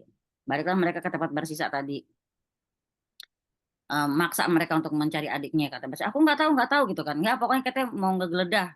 Masuklah mereka sampai ke belakang pondoknya. Di belakang dia gali tempat yang ditunjukkan dalam mimpi, dan benar mayat Adi ada di situ. Itu kayak kejadian itu Mbak Yulia. Siapa yang membisikkan mereka di mimpi? Setan. Setan yang membisikkan mereka di mimpi tentang adiknya dibunuh adalah setan yang sama yang menggoda Barsisa buat memperkosa si adik itu. Jadi apa ya? Kalau kita bilang emang bener setan tuh, setan ya. Dia ngajakin, Setan. dia ngajakin, dia ngelaporin gitu loh. Jadi kalau ada orang kayak gitu udah ngajakin, terus dia yang ngelaporin bilang setan lu, benar itu setan, gitu ya. Mbak Yulia, jelas ya, insya Allah ya. insya Allah jelas, kholas. Oke. Nah kemudian, pokoknya kalau Korin udah manggil setan-setan masuk ke dalam tubuh manusia, buat ngapain? Buat menguasai jiwa dan raga si manusia. Ini teman-teman garis bawahi banget ya, bila perlu catat di bukunya. Apa sih yang dilakukan oleh jin-jin itu kalau udah ada dalam tubuh manusia? Apa yang mereka lakukan dalam tubuh kita? Satu ya, udah pasti bikin sakit. Bikin sakit kita. Bikin sakit kita itu sudah kayak semacam apa namanya? Kalau bahasa kita, job desk-nya dia yang didapat dari nenek moyangnya. Gitu loh. Sumpahnya dia yang ada sumpah jabatan gitu loh. Sumpah profesi.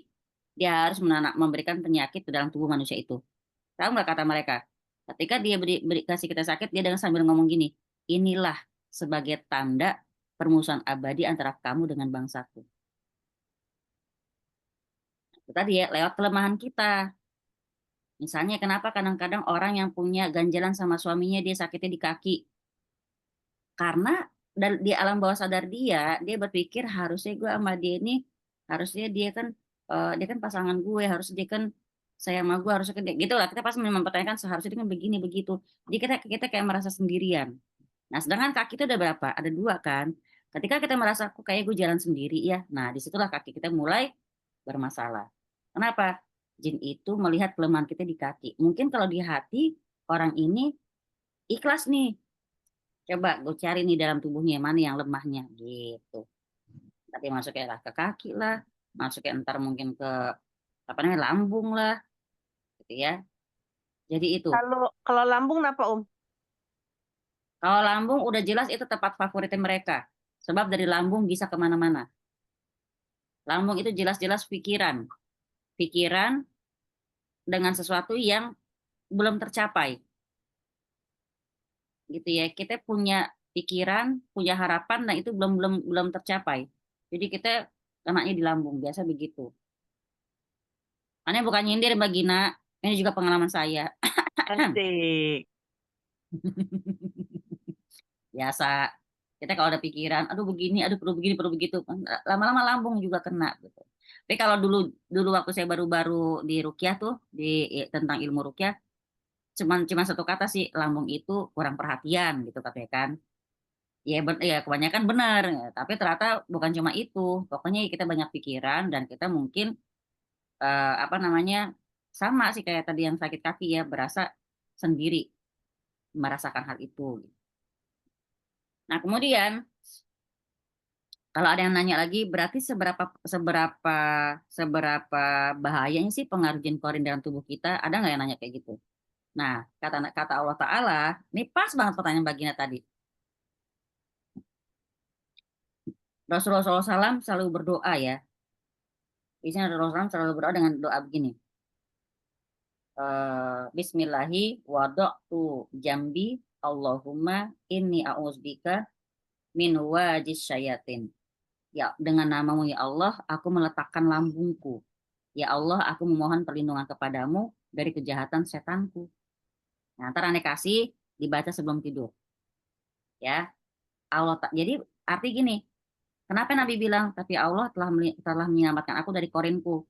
Itu pun walaupun dibilang Allah telah menyelamatkan Rasulullah dari korinnya, tapi Rasulullah berdoa enggak? Doa terus kan di tiap malam. Lah kita yang kagak ada sama sekali ketahuan Allah menyelamatkan kita dari korin kita kagak pernah doa begitu. Rasulullah Katanya menyelamatkan aja doa tiap malam. Kenapa Mbak Gin? satu-satunya orang yang korinnya itu jin muslim adalah Rasulullah ya, kata Ustadz Faizar ya. Bukan jin muslim, nggak bilang begitu. Satu-satunya orang yang Allah selamatin dia dari jin korinnya adalah Rasulullah. Kalau dia jin muslim, dia nggak mungkin ikut campur dalam kehidupan kita, gitu Mbak Gina.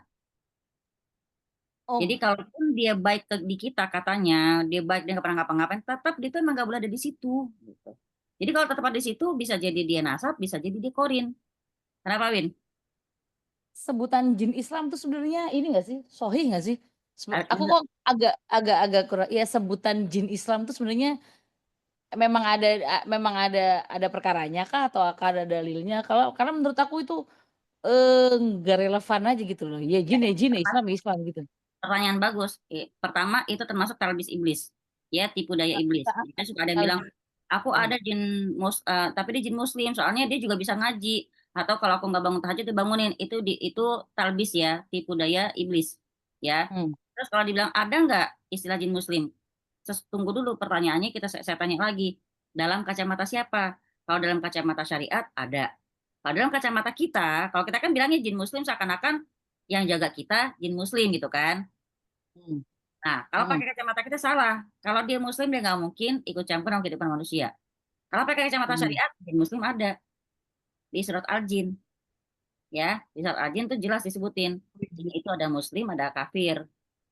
Ya, mereka juga beranak pinak. Lo kenapa nyengir lu?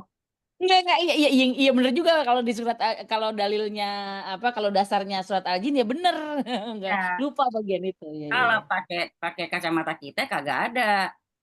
Gitu ya. Tapi iya karena aku bilang kalau misalnya memang jin itu nggak ada yang namanya jin itu ngingetin kita untuk sholat, nggak ada namanya jin itu untuk, nah itu kan jadi karena dasarnya itu jadi nggak ada, jadi nggak usah dibagus-baguskan jin dengan selimut Islam gitu loh. Tapi memang talbisnya mereka, emang talbis iblis begitu. Nah, kayak pernah saya ngerukyah orang dengan jin asap sampai ngomong gini orangnya, tapi jangan yang memang ikutin aku, yang jagain aku jangan dibuang ya, yang sihirnya aja gitu. Karena dia berpikir itu memberikan keuntungan buat dia. Gitu. Itu karena apa ya? Karena kurang paham gitu aja. Iya, gagal paham itu orang. Ini singkong bereaksi, Bagina singkong bereaksi kagak tuh? Nggak, dia mah slow, dia mah jin fasik katanya. Oh ya Allah, Rabbana lakal hamd, astagfirullahaladzim. Baik ya. Nanti doanya ingetin Ane ya Mbak Empi, Ane kasih ke grup malam ini juga biar bisa diamalin sebelum tidur. Ustazah, tunggu. Masih ada menyimak saya ya, ikutan terus. Ini maksud doanya itu apa? Maksudnya meletakkan lambungku tuh bubuk. Tidur. Walah, halah, tinggi sekali bahasanya Nabi Allah. Karena juga di dalam hadis juga disebutin Allah tuh senang banget sama hamba-hambanya yang dia itu lambungnya jauh dari kasurnya. Keren kan bahasanya? Makanya lo kalau pergi kemana-mana lambungnya di bawah Mbak Heni. Jangan Itu taruh kasur. jangan geleloran. Itu Iya. pesan moral kali ini ya. Terima kasih Ustazah ya. Bawa plaster di plastik. Sekarang gini. Kalau ada yang bertanya lagi, kenapa sih Korin bantuin setan buat merasuki tubuh manusia? Ada yang nanya kayak gitu. Terus kenapa Korin itu demen banget bantuin setan buat masukin tubuh manusia? Karena ada 5. Kurang ada satu circle. Sebabnya Korin senang membantu setan buat merasuki manusia, ya, ada 5. 1, karena Korin telah diwakilkan untuk menyesatkan manusia. Jadi yang itu tadi, ketika Allah Ta'ala memberikan pada setiap kita ketika dilahirkan, kita dikasih 2 pendamping, satu dari kalangan setan, dari satu dari kalangan manusia, itu tadi memang tugasnya buat ujian kita. Kan sifatnya dunia itu adalah ujian, musibah, kelelahan, kehilangan, kesedihan, kekecewaan, segala macam. Yang nggak enak-enak itu. Artinya kalau nggak pengen merasa kehilangan, jangan hidup di dunia. Nggak pengen dapat ujian, jangan tinggal di dunia. Tuh. Jadi pertama, karena Korin telah diwakilkan untuk menyesatkan manusia. Kedua, apalagi nih yang bikin Korin senang banget manggil setan lain buat masuk ke dalam tubuh manusia. Kedua, kenapa? Karena kalau ada setan lain yang tinggal bersama dia dalam tubuh manusia, maka itu akan semakin memperkuat pengaruh buruk yang dihembuskan oleh si Korin ke dalam hatinya si manusia ini. Pasti efeknya langsung ke raganya, gitu.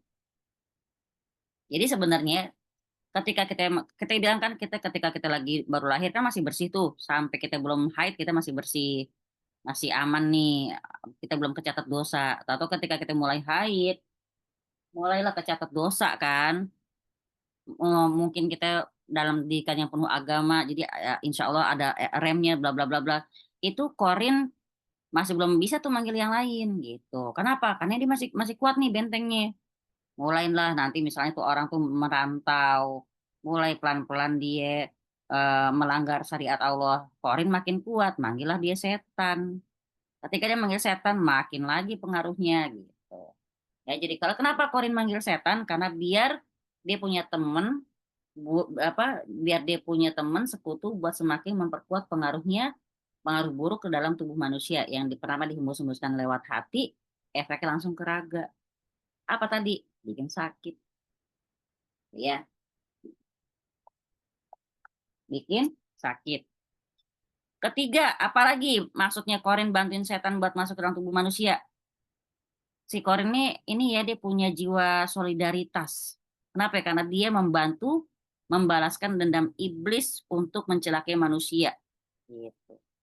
Jadi emang punya misi membantu membalaskan dendam iblis untuk mencelakai manusia dengan berkolaborasi dengan setan-setan yang lain. Boleh ini nggak? Boleh. Jadi sebelum menjelaskan poin 1, 2, 3, itu beberapa detik sebelum ngomong tuh sudah ada yang berbisik poin 1 ini. Nanti mau ngomong udah ada yang bisik duluan Astagfirullah, aku sampai merinding. Itu dari kaum dia ya, sedang berbisik kayaknya Ya. Coba kita tutup bukunya, dia bisa lihat kagak. Dan Bagina membuktikan ya, subhanallah ya. Ya Allah, semoga Allah menyelamatkan kita semua dari korin-korin kita. Amin. Amin ya robbal alamin. Yang 4 lagi Mbak Gina, buktiin lagi ya. Yang keempat, apa tujuan korin membantu tujuan korin membantu setan buat merasuk ke tubuh manusia? Yang keempat adalah saling membantu menciptakan aura negatif dan jahat dari kedua setan ini. Kuat deh Ibu, Mbak Mima mah reman berwajah Barbie. Oh iya, ini mah udah teruji lah. Semangat Mbak Gina. Yang keempat dibisikkan kata tadi, saling membantu menciptakan aura negatif dan jahat dari kedua setan ini. Jadi Kalau aku dia pinjemin headset Mbak, biar bisikinnya, kuping lu nggak denger apa-apa Mbak.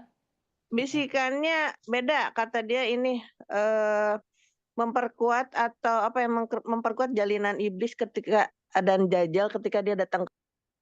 Masya Allah, Katanya begitu. Ya. Jadi kan korin jahat nih, negatif. Setan tuh negatif. Jadi kalau dia berkolaborasi sama setan, berarti dia saling membantu menciptakan aura negatif dan jahat dari keduanya ini. Gitu. Yang kelima gimana? Yang kelima, membantu memperlemah pengaruh korin dari bangsa malaikat dan menutupi cahaya nurani dari orang yang dirasuki. Jadi dua tuh. Yang lima itu, jadi pendamping yang dari malaikat itu semakin lemah. Karena dia semakin banyak nih teman-temannya. Kalau udah korin dari malaikat lemah, maka cahaya nurani yang ada di hati orang ini bisa ditutupin sama setan-setan itu. Artinya yang terjadi pada yang bersangkutan makin keras hati dia, nggak bisa dibilangin. Katanya gini membuat jurang antara orang itu dengan Allah biar tambah jauh katanya. Nah, sebenarnya itu. Karena itu tadi ya, cahaya nuraninya ditutup ya pada orang yang dirasuki tadi. Begina, punten. Bilang coba, ini kan setan itu negatif kan auranya, terus satu lagi jahat kan, berarti negatif. Jadi kok negatif sama negatif tuh bilangin, kalau negatif sama negatif ketemu itu jadi positif gitu loh. Jadi bukan makin jelek gitu loh. Ngerti nggak sih matematika tuh dia? Ngapain sih Mbak Heni lu pakai nitip-nitip pesan? Dia ketawa Bukan aja. matematika Mbak Hen, Gitu. itu IPA Mbak Hen. Oh gitu. Puter-puter. Ini orang nggak ngerti ya, Pak? Iya. Dasar setan tuh ya gitu bilang. Iya, setan kagak. Dia ketawa aja, Mbak Hen.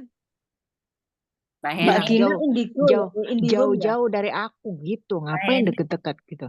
Mbak Heni dia kagak ada yang pernah makan bangku sekolahan Mbak Heni. Dia makannya gitu. ringan.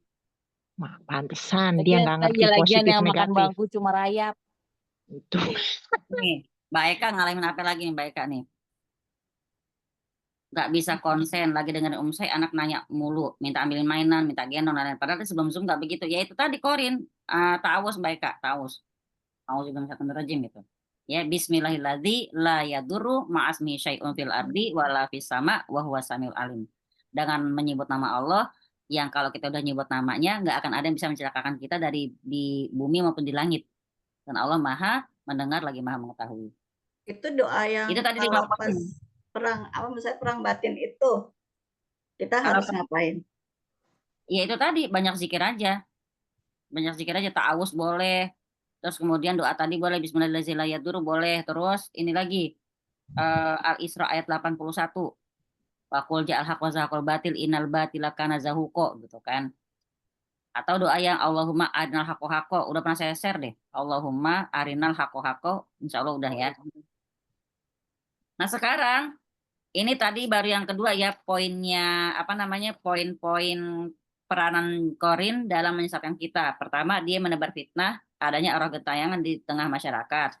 Kedua, buat ngapain? Buat membantu setan dan jin lain untuk mengganggu manusia. Itu poin kedua.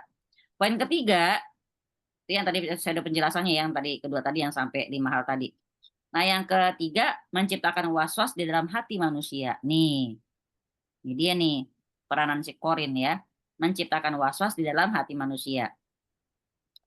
Setan korin selalu menimbulkan perasaan was-was di dalam hati manusia dan menjadikan manusia lebih condong kepada kesesatan dan kenistaan.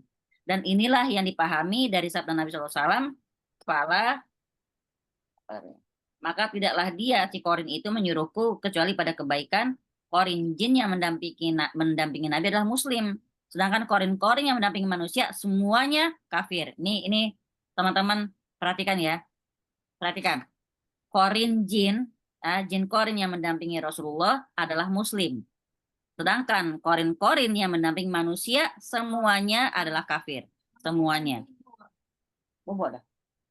Tapi sama yang tadi aku bilang yang kata Ustadz Faizar tadi ya? Iya. Gitu ya, berarti yang ngaku si engkong, pasik dia, bener dia, jujur dia, bagus.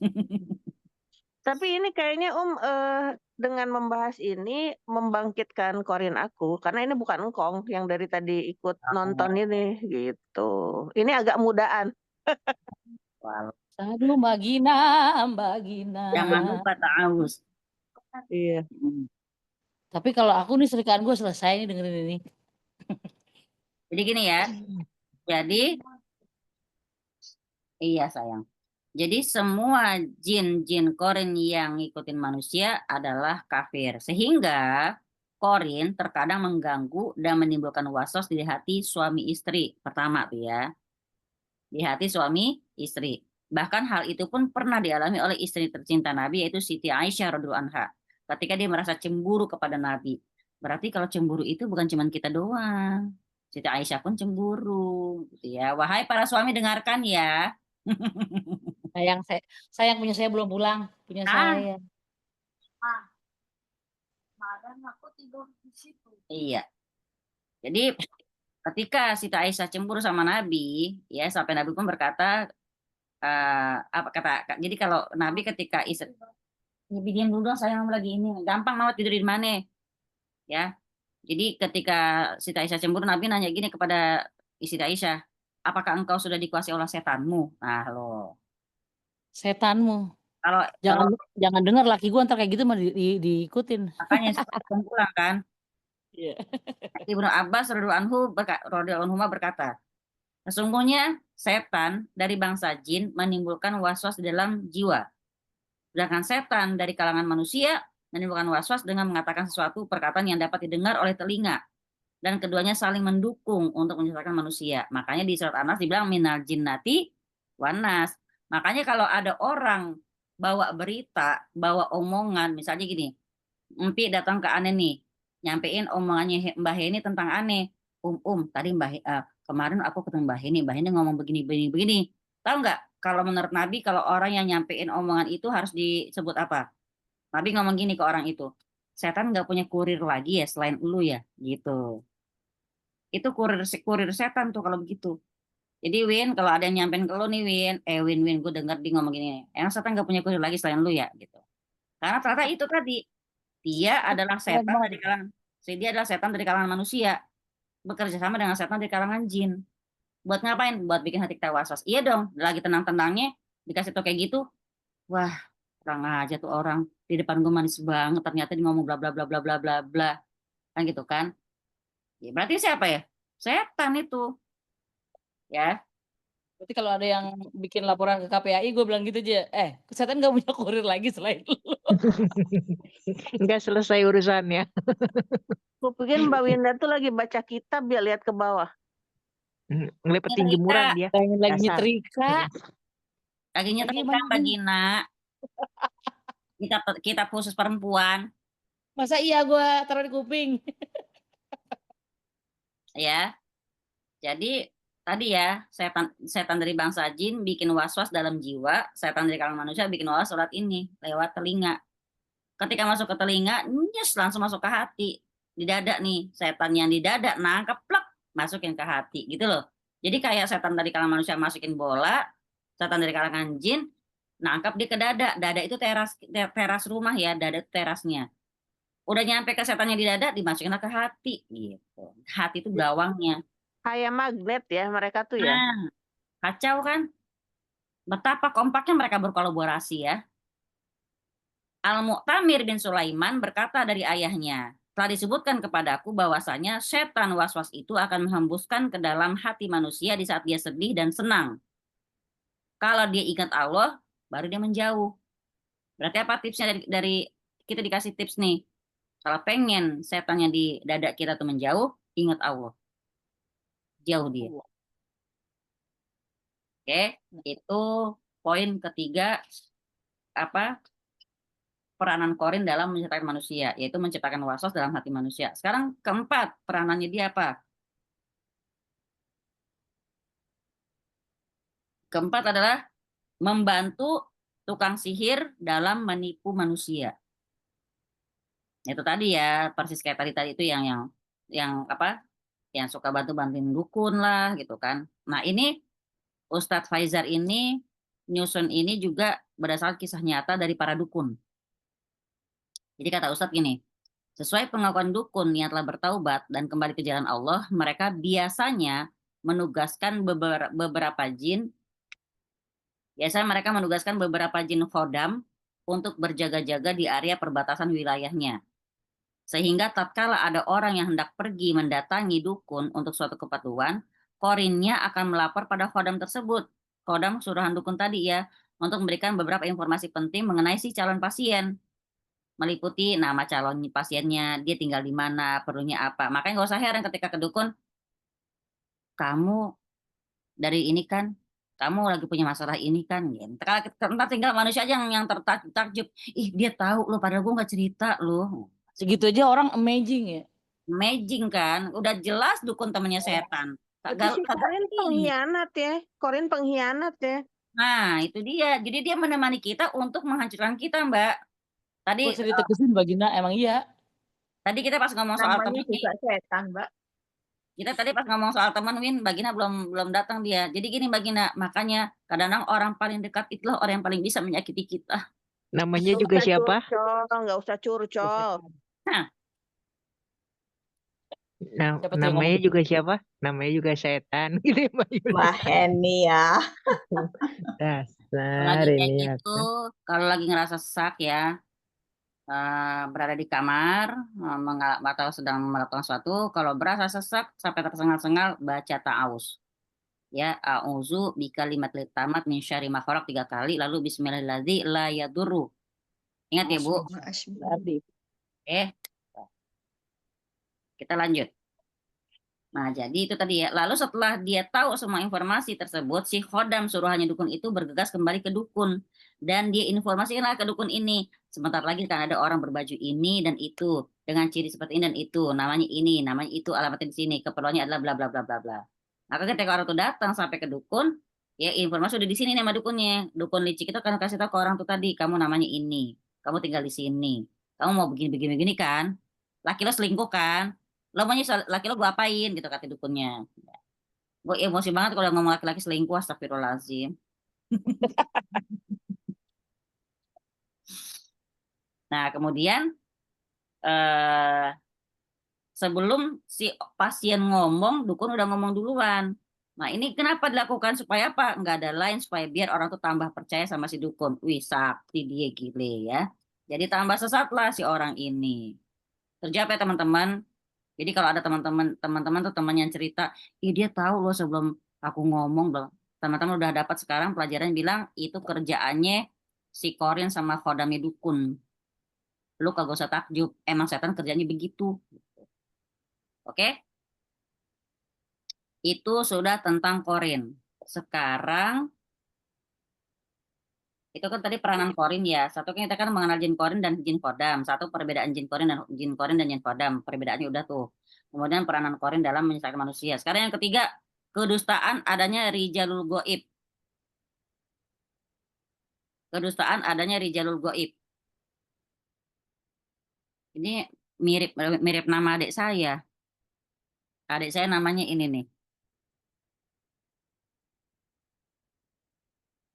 Adikku. Rijalul Goib artinya sosok yang goib. Laki-laki goib. Kalau Rijalul Gad, adik saya itu namanya laki-laki masa depan. Iya. Yeah. Jadi di sini tentang Rijalul Goib. Syekh Al-Buni menegas, Mbak Yulia, Ya, bacain sayang. Rijalul Siap, Goib. Bismillah. 3. Kedustaan adanya Rijalul Goib.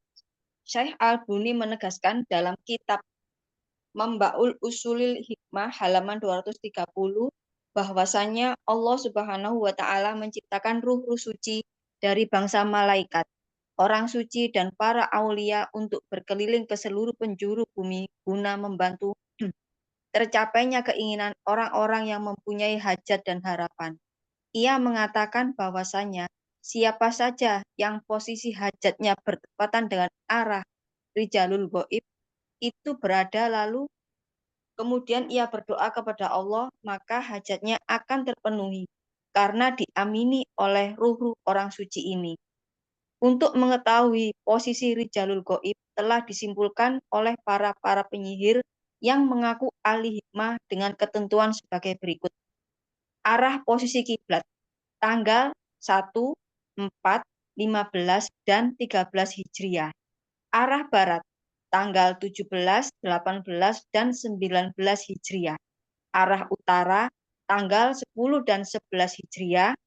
Arah timur, tanggal 4, 5, 6 Hijriah. Arah selatan, tanggal 25, 26, 27 Hijriah. Setelah mengetahui posisi mereka berdasarkan tanggal Komariah, ada beberapa wirid dan ritual pemanggilan Rijalul Ghaib tersebut. Tapi mohon maaf, saya tidak menuliskannya di sini, khawatir jika ada yang menyalahgunakannya. Lalu, bagaimana pandangan ulama mengenai adanya Rijalul Ghaib? Ulama sepuh Nusantara Kiai Abu Fadl As-Senori menjelaskan perkara ini dalam kitabnya.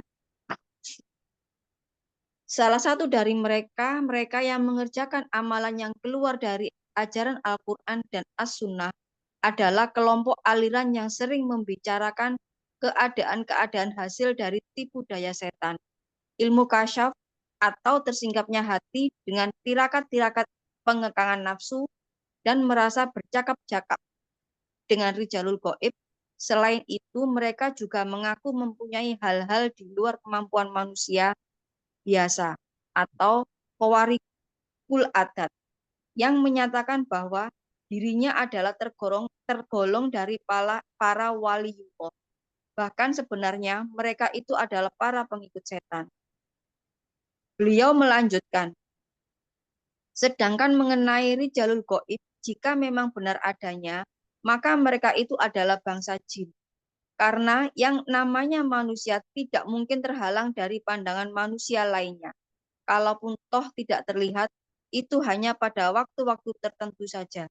Barang siapa yang menyangka Rijalul Ghaib termasuk golongan manusia atau suci, maka jelas-jelas itu suatu kekeliruan dan kebodohan belaka. Penyebab dari kesesatan ini tak lebih karena tidak adanya pengetahuan yang cukup untuk membedakan antara waliullah dan wali setan. Sampun Baik, jazakillah khair. Ini biasanya ada di kalangan para pengikut torikot, ya tarekat-tarekat. Yang makanya disebut dalam kitab tauhid mereka ada istilah wihdatul wujud, gitu kan, menyatu dengan Tuhan lah. Kalau bahasa Jawanya manunggaling kawula Gusti itu ada. Nah ini tadi mereka pakai hitung-hitungan kelihatannya kayak kitab, ya. Tasawuf ya. Ya bisa. Tapi tasawuf yang melenceng ya Mbak. Mereka mengaku-ngaku tasawuf, tapi kalau sebenarnya kalau ngomong soal tasawuf itu asal kata kan sufi. Sufi itu dalam di zaman Rasulullah juga ada. Sufi itu siapa sih? Sufi itu sebenarnya orang-orang yang dia itu banyak tinggal di emperan masjid gitu loh. Saking mereka ibadah-ibadah terus dan mereka bukan yang pekerja, bukan pedagang, bukan, tapi mereka yang tukang ibadah terus. Nah, kalau zaman sekarang sufi itu ibadah terus, tapi karena ibadah saking semangatnya bablas dia gitu. Maka dibilang tadi ini mereka itu sampai bilang dirinya karena para waliullah, ya. Dan kemudian kalaupun ada kata Kiai kan, kalau ada yang namanya Rijalul Ghaib udah pasti itu bangsa jin karena kan namanya juga goib. Ya karena yang manusia nggak mungkin dia goib, nggak mungkin manusia bisa terhalang dari pandangan manusia. Walaupun ada orang bilang dia punya ilmu bisa menghilang, itu nggak mungkin, pasti kerjasama sama jin. Nah di sini barang siapa menyangka Rijalul Ghaib termasuk golongan manusia suci, maka jelas-jelas dia itu suatu kekeliruan dan kebodohan yang nyata. Penyebab dari kesesatan itu tak lebih karena tidak adanya pengetahuan yang cukup untuk membedakan antara waliullah dan wali setan. Udah ya, ini tentang Rijalul Ghaib, insya Allah kita sudah tahu. Kemudian kita ke ini nanti bisa menjawab pertanyaan Ibu nih. Coba Ibu baca poin nomor 4. Kedustaan adanya khodam malaikat. Oh, bukunya ada nggak? Enggak. Oke. Ibu masih di Tomang? Enggak, udah di rumah. Cuman mesti bongkar-bongkar lemari dulu. Orang nomor 4 ya. Kedustaan. Saya Om. Saya. Ini baca. Kedustaan adanya khodam. Kedustaan adanya khodam malaikat. ingin memiliki pengawal gaib dan dijaga oleh beribu-ribu malaikat, janjian terlebih dahulu asal untuk kebaikan. Berikut sekilas kutipan yang saya temukan di satu lembar majalah yang menawarkan berbagai macam jasa perdukunan dan jimat. Hal yang sangat disayangkan, dukun kelaparan yang menjajakan ajian-ajian serta jimatnya tersebut berdandan selayaknya seorang ulama dengan sorban dan gamis putih panjangnya. Saya ketemu di salah satunya. Maka tak heran jika masyarakat di Indonesia banyak yang tertipu dan terjebak ke dalam perjanjian dengan bangsa jin karena ulah dukun-dukun bersorban tersebut. Lalu apakah kodam dari bangsa malaikat itu ada? Jawabannya tidak ada. Karena malaikat hanya akan tunduk pada perintah Allah Ta'ala.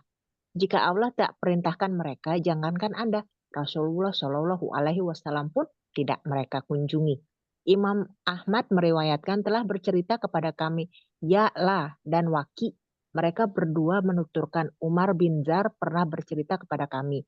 Dari ayahnya, dari Said bin Jubair, dari Ibnu Abbas radhiyallahu anhu.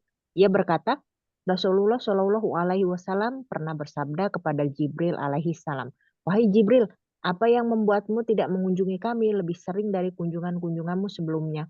Dia, Ibnu Abbas berkata, maka turunlah ayat, dan tidaklah kami turun kecuali atas perintah dari Tuhanmu. Hingga akhir ayat. Jika memang ada amalan untuk mendapatkan kodam malaikat, tentunya Rasulullah sudah mengamalkan amalan tersebut saat beliau rindu pada Jibril alaihi salam. Dan bisa mengundangnya lebih sering sekehendak beliau. Namun nyatanya beliau Shallallahu Alaihi Wasallam tidak mempunyai kuasa untuk mempercepat kedatangan Jibril. Maka hati-hatilah pada orang yang menawarkan kodam malaikat dengan harga selangit. Karena secara tidak langsung Anda akan terjerat dengan rantai perjanjian dengan jin dan anak cucu Anda akan tidak. Yang tak tahu apa-apa akan terkena imbasnya di masa depan. Walya uzubillah. Ampun Wal iya gimana? Wal iyazu billah. Wal iyazu Artinya billah. apa itu? Dan kita minta perlindungan hanya kepada Allah. Dan kita berdoa kepada Allah. Bisa sama seperti nauzubillah sih, sama. Oh, oke. Nggak ada tingkatan. Itu apa? Lebih gitu. Sama aja. Nggak derajatnya beda gitu. Nggak. Cuma ucapan aja sama seperti semoga Allah nauzubillah. Semoga Allah menjaga kita. Oke. Pasti Allah jaga kita atau kita minta perjanjian sama Allah saja. Sama aja kan maksudnya. Berarti ini kodam malaikat tuh maksudnya kayak Doraemon gitu ya? Nobita ke Doraemon. Nih, orang-orang yang percaya khurafat kayak gitu, yang memang percaya sama tahayul segala macam, itu pasti percaya kayak beginian. Nah, orang-orang percaya kayak beginian itu pasti orang-orang bego. Kenapa? Pasti dia nggak belajar. Ya, yang dia tahu, pokoknya dia bilang kodam malaikat tuh pasti. Saya pernah kok ketemu orang kayak gitu, dan dia ngaku-ngaku udah pernah ngobrol-ngobrol sama Jibril. Pernah. Padahal dia orang pinter banget dia padahal. Saking pinternya saya bilang ini dia kalian dibilang pinter keblinger gitu ya.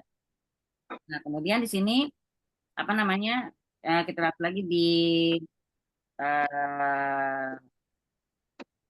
tentang perkataan ini ya. Imam Ahmad meriwayatkan telah bercerita kepada kami ya Allah dan Waki, mereka berdua menuturkan Umar bin Zar pernah bercerita kepada kami dari ayahnya dari Sa'id bin Jubair dari Ibnu Abbas radhiyallahu anhu dia berkata Rasulullah pernah bersabda kepada Jibril alaihissalam, Wahai Jibril, apa yang membuat kamu tidak mengunjungi kami lebih sering dari kunjungan-kunjungan sebelumnya? Dan Ibnu Abbas dia Ibnu Abbas berkata, maka turunlah ayat dan tidaklah kami turun kecuali atas perintah dari Tuhanmu hingga ayat-ayatnya. Jadi di sini jelas-jelas malaikat itu kalau nggak disuruh Allah nggak akan mengerti. Jadi mereka kerja sesuai dengan perintah. Mereka nggak ada istilah berinisiatif, nggak ada istilah berinovasi, itu nggak ada. Sesuai perintah Allah Ta'ala, kapan sekarang disuruh turun, suruh ngomong apa, suruh melakukan apa, sesuai diperintahkan dia akan ngerjain, gitu ya. Jadi kagak ada ceritanya malaikat jadi khodam manusia. Sedangkan waktu kita mau diciptakan nih, waktu Allah mau menciptakan Adam aja, malaikat yang makhluk yang pertama kali menyaksikan, ya Rob kenapa kau mau ciptakan manusia, makhluk yang nanti kerjain cuma bikin pertumpahan darah di muka bumi itu loh. Jadi malaikat itu menyaksikan gitu ya. Malaikat itu udah kayaknya underestimate lah sama kita. Tapi kata Allah Ta'ala, aku lebih tahu. Nah, apa ya kagak mungkin juga mereka menjadi khodami manusia gitu kan. Walaupun kita dibilang lakon kalau insana fi ahsani taqwim, walaupun kita manusia apa ciptaan terbaik, tapi tetap mereka itu miliknya Allah gitu ya, barantaranya Allah. Nah, serindu-rindu Rasulullah sama Jibril pun Rasulullah nggak bisa gampang begitu saja untuk ketemu sama malaikat. Maka hati-hati ya kalau ada orang nawar-nawarin khodam, ya bilang khodam malaikat kah, udah pasti harganya selangit itu. Insya Allah ya, semoga kita dan keluarga kita terjaga dari hal seperti ini. Nah, Auzubillah. Sebelum sampai ke poin kelima yaitu tentang hukum meminta tolong kepada jin, ada yang mau nanya lagi nggak? Ada Oke, monggo. Seperti pembahasan nomor 3 itu kan dijelaskan kedustaan adanya rijalul ghaib. Ada kalau menurut Umsa itu kayak hakikat terus makrifat itu dalam Islam itu ada nggak Seperti kayak tingkatan ilmu kalau masih dasarnya itu ini terus kemudian setelah menguasai ini baru naik lagi sampai kemudian ke makrifat itu. Sebenarnya ada. Cuman kalau mereka mengklasifikasikannya dan menjelaskannya dengan versi mereka, jelas-jelas beda dengan versi syariat. Kalau kita nuntut ilmu itu ya pastikan kita akan mempelajari hakikatnya ilmu sampai bla bla bla bla bla sampai kita mencapai tingkat makrifat. Makrifat itu apa ya? Tingkat kita mengenal Allah. Ya kan? Kalau kita ngomong soal tauhid, ya Win. Kita tauhid aja kalau pakai kitab tauhid itu kan kita harus kenal Allah. Apa dengan 3 jalan yaitu tauhid uluhiyah, tauhid rububiyah, tauhid asma wa sifat. Kalau kita belajar tauhid, insya Allah kita akan kenal Allah. Ini pakai bahasa kita. Kalau pakai bahasa mereka kan bilangnya makrifat. Nah, cuma saya endilalahnya gitu ya, mereka campur nih gitu ya. Seakan-akan kalau udah sampai tingkat makrifat, kalau bagi mereka kayak udah hampir nyaris menyatu dengan Allah. Artinya bablasnya mereka itu adalah udah nggak perlu lagi sholat. Ada yang kayak gitu, yang saya ketahui ya. Itu tadi yang saya sebut, yang saya bilang Mbak Yul, yang saya bilang manunggaling kaula Gusti itu. Nah itu siapa yang bisikin kalau bukan setan? Harusnya gini nih, mungkin mereka nggak pernah lihat, nggak pernah atau mungkin mereka baca tapi nggak nyesep ya. Mereka nggak tahu kali kisahnya Abdul Qadir Jailani. Syekh Abdul Qadir Jailani ini juga suka tuh yang namanya apa uzlah. Uzlah tuh menyepi ya dari manusia banyak, dia suka merenung gitu. Nah ketika dia sudah menyepi dalam beberapa waktu, terdengarlah suara bergemuruh dari arah langit ya, berarti bukan dari langit langsung, tapi seakan-akan dari langit. Apa suara itu bilangnya? Wahai Abdul Qadir, kata itu. Wahai Abdul Qadir Jailani, sudahi uzlahmu. Hari ini aku terima uzlahmu katanya kan. Dan hari ini aku halalkan apa-apa yang haram bagimu. Hari ini aku halalkan apa-apa yang haram bagimu. Pokoknya yang sudah aku haramkan buat manusia lain, aku halalkan bagi kamu. Coba kalau orang yang bodoh dan dia ibaratnya habis nyepi, dengar suara itu kira-kira dia akan merasa takjub nggak? Sakti sakti. Oh, diterima nih sama di gue gitu kan. Wih, pantas dia. Nah, makanya gak usah heran bermunculan lah para orang-orang yang mengaku nabi. Kayak si Lia Eden lah, si Anu si itu aliran-aliran sesat. Sampai dibilang apa sih yang di kalangan mana itu yang di puasanya beda, yang terus dia yang grepe-grepein cewek bercadar. Kenapa ada yang mau itu? Dia bodoh-bodoh itu menular gitu loh. Nah, yang bisikin saya Abdul Qadir itu iblis, Mbak. Begitu dia dengar kalimat itu, kata Abdul Qadir apa? Hai iblis, pendusta, pergi loh. Gitu. Ditimpuklah sama Abdul Qadir, kata iblis gini. Loh kok kamu tahu kalau aku tuh iblis, kata dia gitu. Apa jawaban Abdul Qadir? Selamanya yang sudah menjadi syariat Allah, kalau udah haram ya haram. Siapa gue, tiba-tiba gue dihalalin gitu. Berarti apa? Saya Abdul Qadir nggak tertipu kan?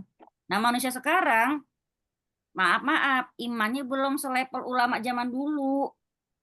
Kena deh sama talbis iblis. Yang dibilang sudah manunggal Gusti, kamu udah baik, udah mencapai tingkat makom makrifat, bla bla bla. Itu loh Mbak Yul.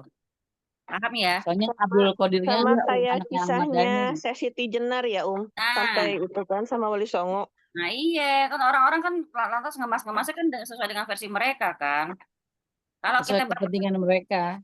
Iya, kalau kita berpegang pada tauhid, mau ngomong makrifat setinggi-tinggi makrifat, maksudnya ya seperti ma'rifatnya ulama-ulama kita, Imam Syafi'i, Imam Ahmad gitu kan. Maksudnya semakin mengenal Allah, semakin takut mereka harusnya.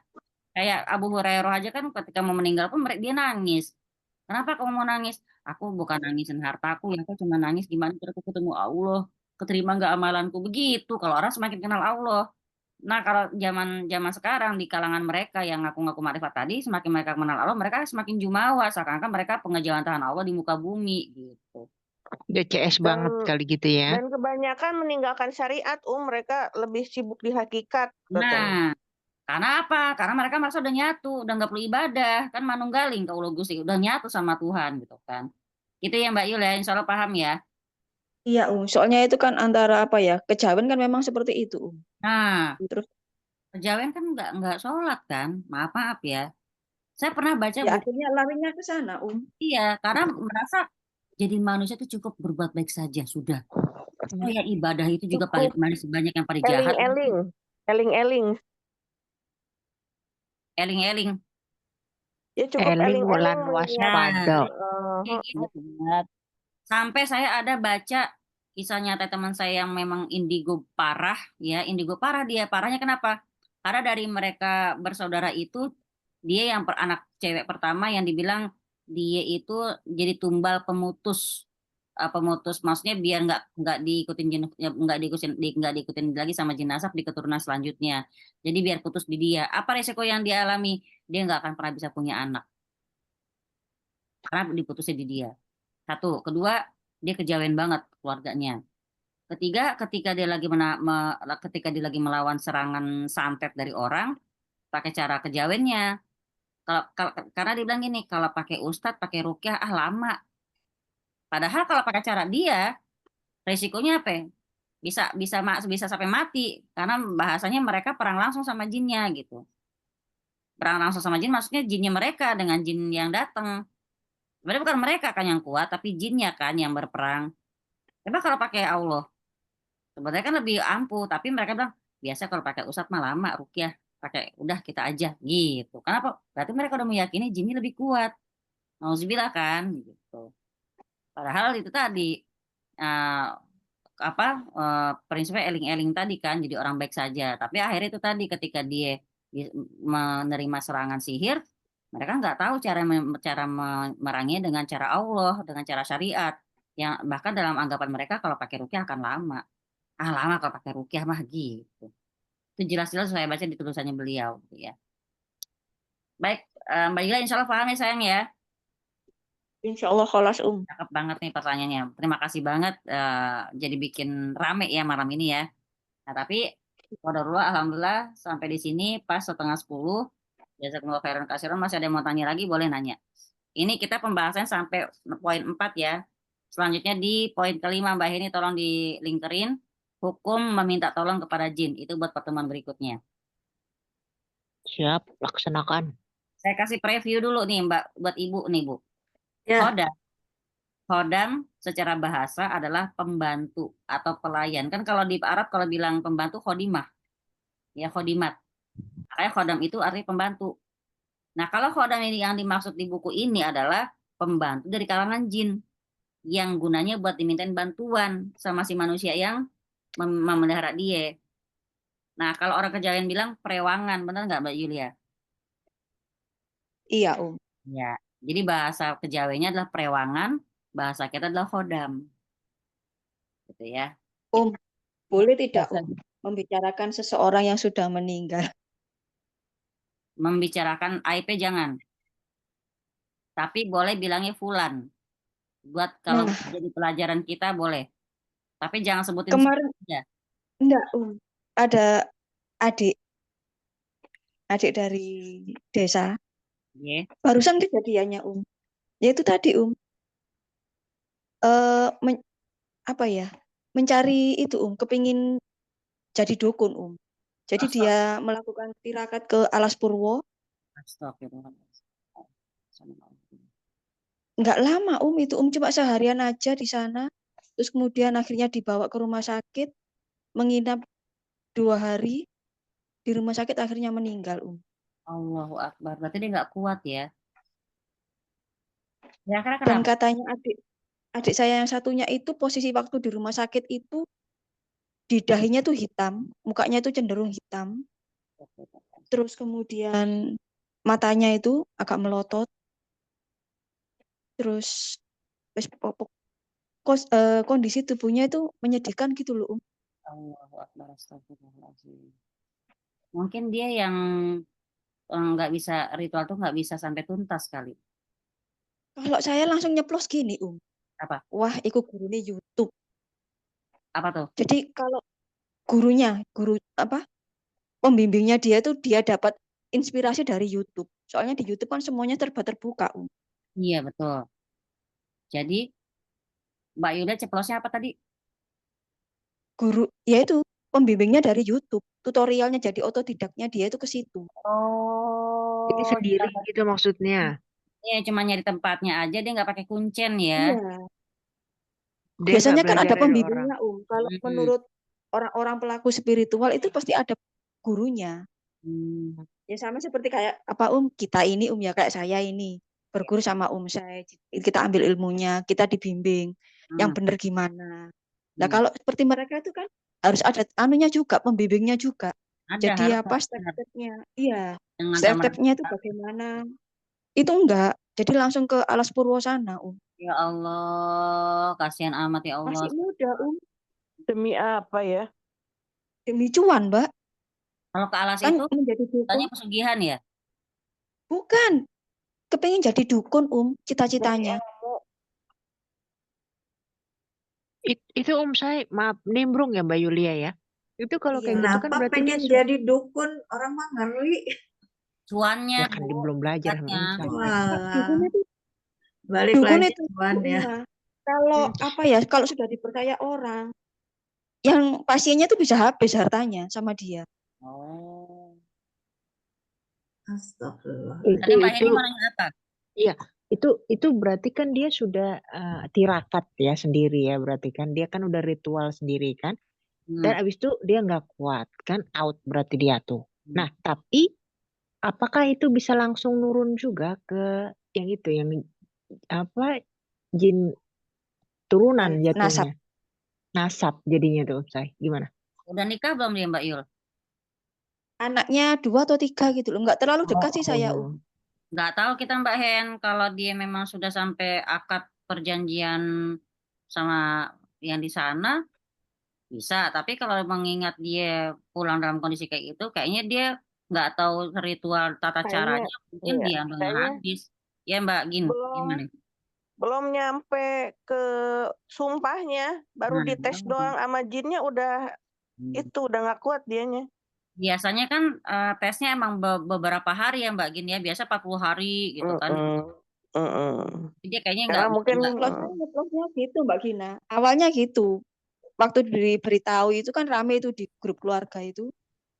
Terus ya itu tadi refleks nyeplos. Gurunya YouTube ini. Ya Allah, kasihan. Jadi dia nggak ada itunya. Nggak ada ilmunya untuk menjadi dukun tuh nggak ada. Hanya via YouTube kalau menurut saya. Ya nekat aja.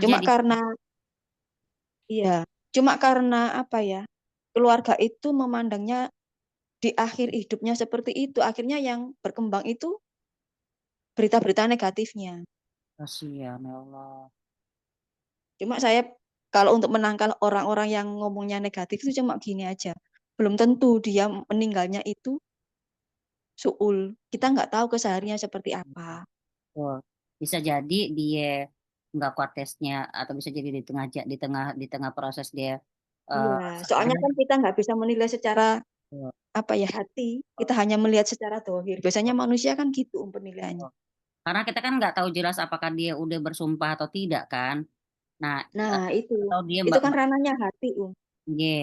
Dan siapa tahu dia sudah sampai sana, dia tiba-tiba mungkin nyesel nggak jadi, tapi kan udah telanjur di sono, makanya dihabisin. Nah itu ada sih pikiran jadi kondisinya kayak ngangkang gitu loh. Allahu Akbar, astagfirullahaladzim. Itu kaku ya, nggak bisa dirapetin ya? Kurang tahu cuma beritanya itu aja yang sampai.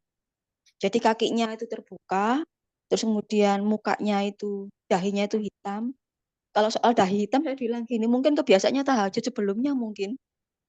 Gitu aja Kan kasihan juga kalau Bisa kita. husnuzon ya Mbak, karena orang udah mati juga kita nggak bisa, Nah, nggak pernah tahu persis apakah dia iya, meninggal dalam kondisi iya. kita tahu kan, kecuali jelas-jelas Manusia kan menilai secara dohirnya aja, kan kita bisa jadi dia apa namanya kecuali kita sudah tahu dia sudah berproses sebagai dukun, boleh kita bilang dia musyrik. Ini kan enggak kan, belum kan. Ya pokoknya semoga kita semua di sini Allah selamatkan dalam agama kita ya Allahumma inna nas'aluka salamatan fid din wa afiatan fil jasad wa ziyadatan fil ilmi wa barakatan fil rizki wa taubatan qoblal maut wa rahmatan indal maut wa maghfiratan ba'dal maut. Allahumma hawin alaina fi sakatil maut wan najatan minar wa afa indal hisab. Jadi semoga kita dikasih 10 perkara sama Allah Ta'ala. Amin. Keselamatan dalam beragama, terus kesehatan dalam badan kita, terus kemudian bertambahnya ilmu kita, terus kemudian apa namanya dikasih kita kesempatan bertaubat sebelum kematian, terus kita dikasih rahmat ketika menghadapi kematian, terus kita diberikan ampunan setelah kematian, wa maghfiratan ba'dal maut, terus kita dikasih kemudahan dalam sakaratul maut kita. Terus 3 lagi permintaan buat di akhirat nanti apa? Allahumma inna nas'aluka kemudian dikasih kita sukses selamat dari neraka dan kemaafan ketika hisab gitu insya Allah. Amin ya rabbal alamin. Ya. Berkah pada rezeki gitu ya di dunia. Amin ya. Teman-teman baca semua doa ini benar-benar untuk dunia dan akhirat kita. Selain Robbana atina fid dunya hasanah, ini yang disebut dengan jelas ini nih. Salamatan fidin, afiat fil jasad, ziyadatan fil ilmi, barakatan fil rizki. Ini 4 hal kita minta di dunia. 3 hal tentang kematian sebelum, saat, dan sesudah. 3 hal lagi di akhirat nanti. Allahumma amin. Semoga Allah Ta'ala mengabulkan kita semua. Allah marzuqna husnul khotimah, saling doa. Semoga kita semua selamat meninggal dalam Islam. Amin ya rabbal alamin. Baik, jazakumullah khairan katsiran. Saya kasih ke Mbak Heni untuk menutup. Mbak Empi, sorry. Iya, salah sebelah sana, gantian. Empi, ditutup. Untuk malam itu semoga bermanfaat untuk kita semua. Amin ya rabbal alamin. Perlindungan Allah Subhanahu wa taala. Sebelum menutup kajian, marilah kita istighfar, astagfirullahaladzim. Astagfirullahaladzim. Dan doa. Subhanakallahumma wa bihamdika asyhadu an la ilaha illa anta astaghfiruka wa atubu ilaik. Warahmatullahi wabarakatuh. Waalaikumsalam warahmatullahi wabarakatuh. Waalaikumsalam warahmatullahi wabarakatuh. Makasih Mbak Empi. Bye bye. Bersambung lagi Mbak Winda juga. Bye bye. Ya,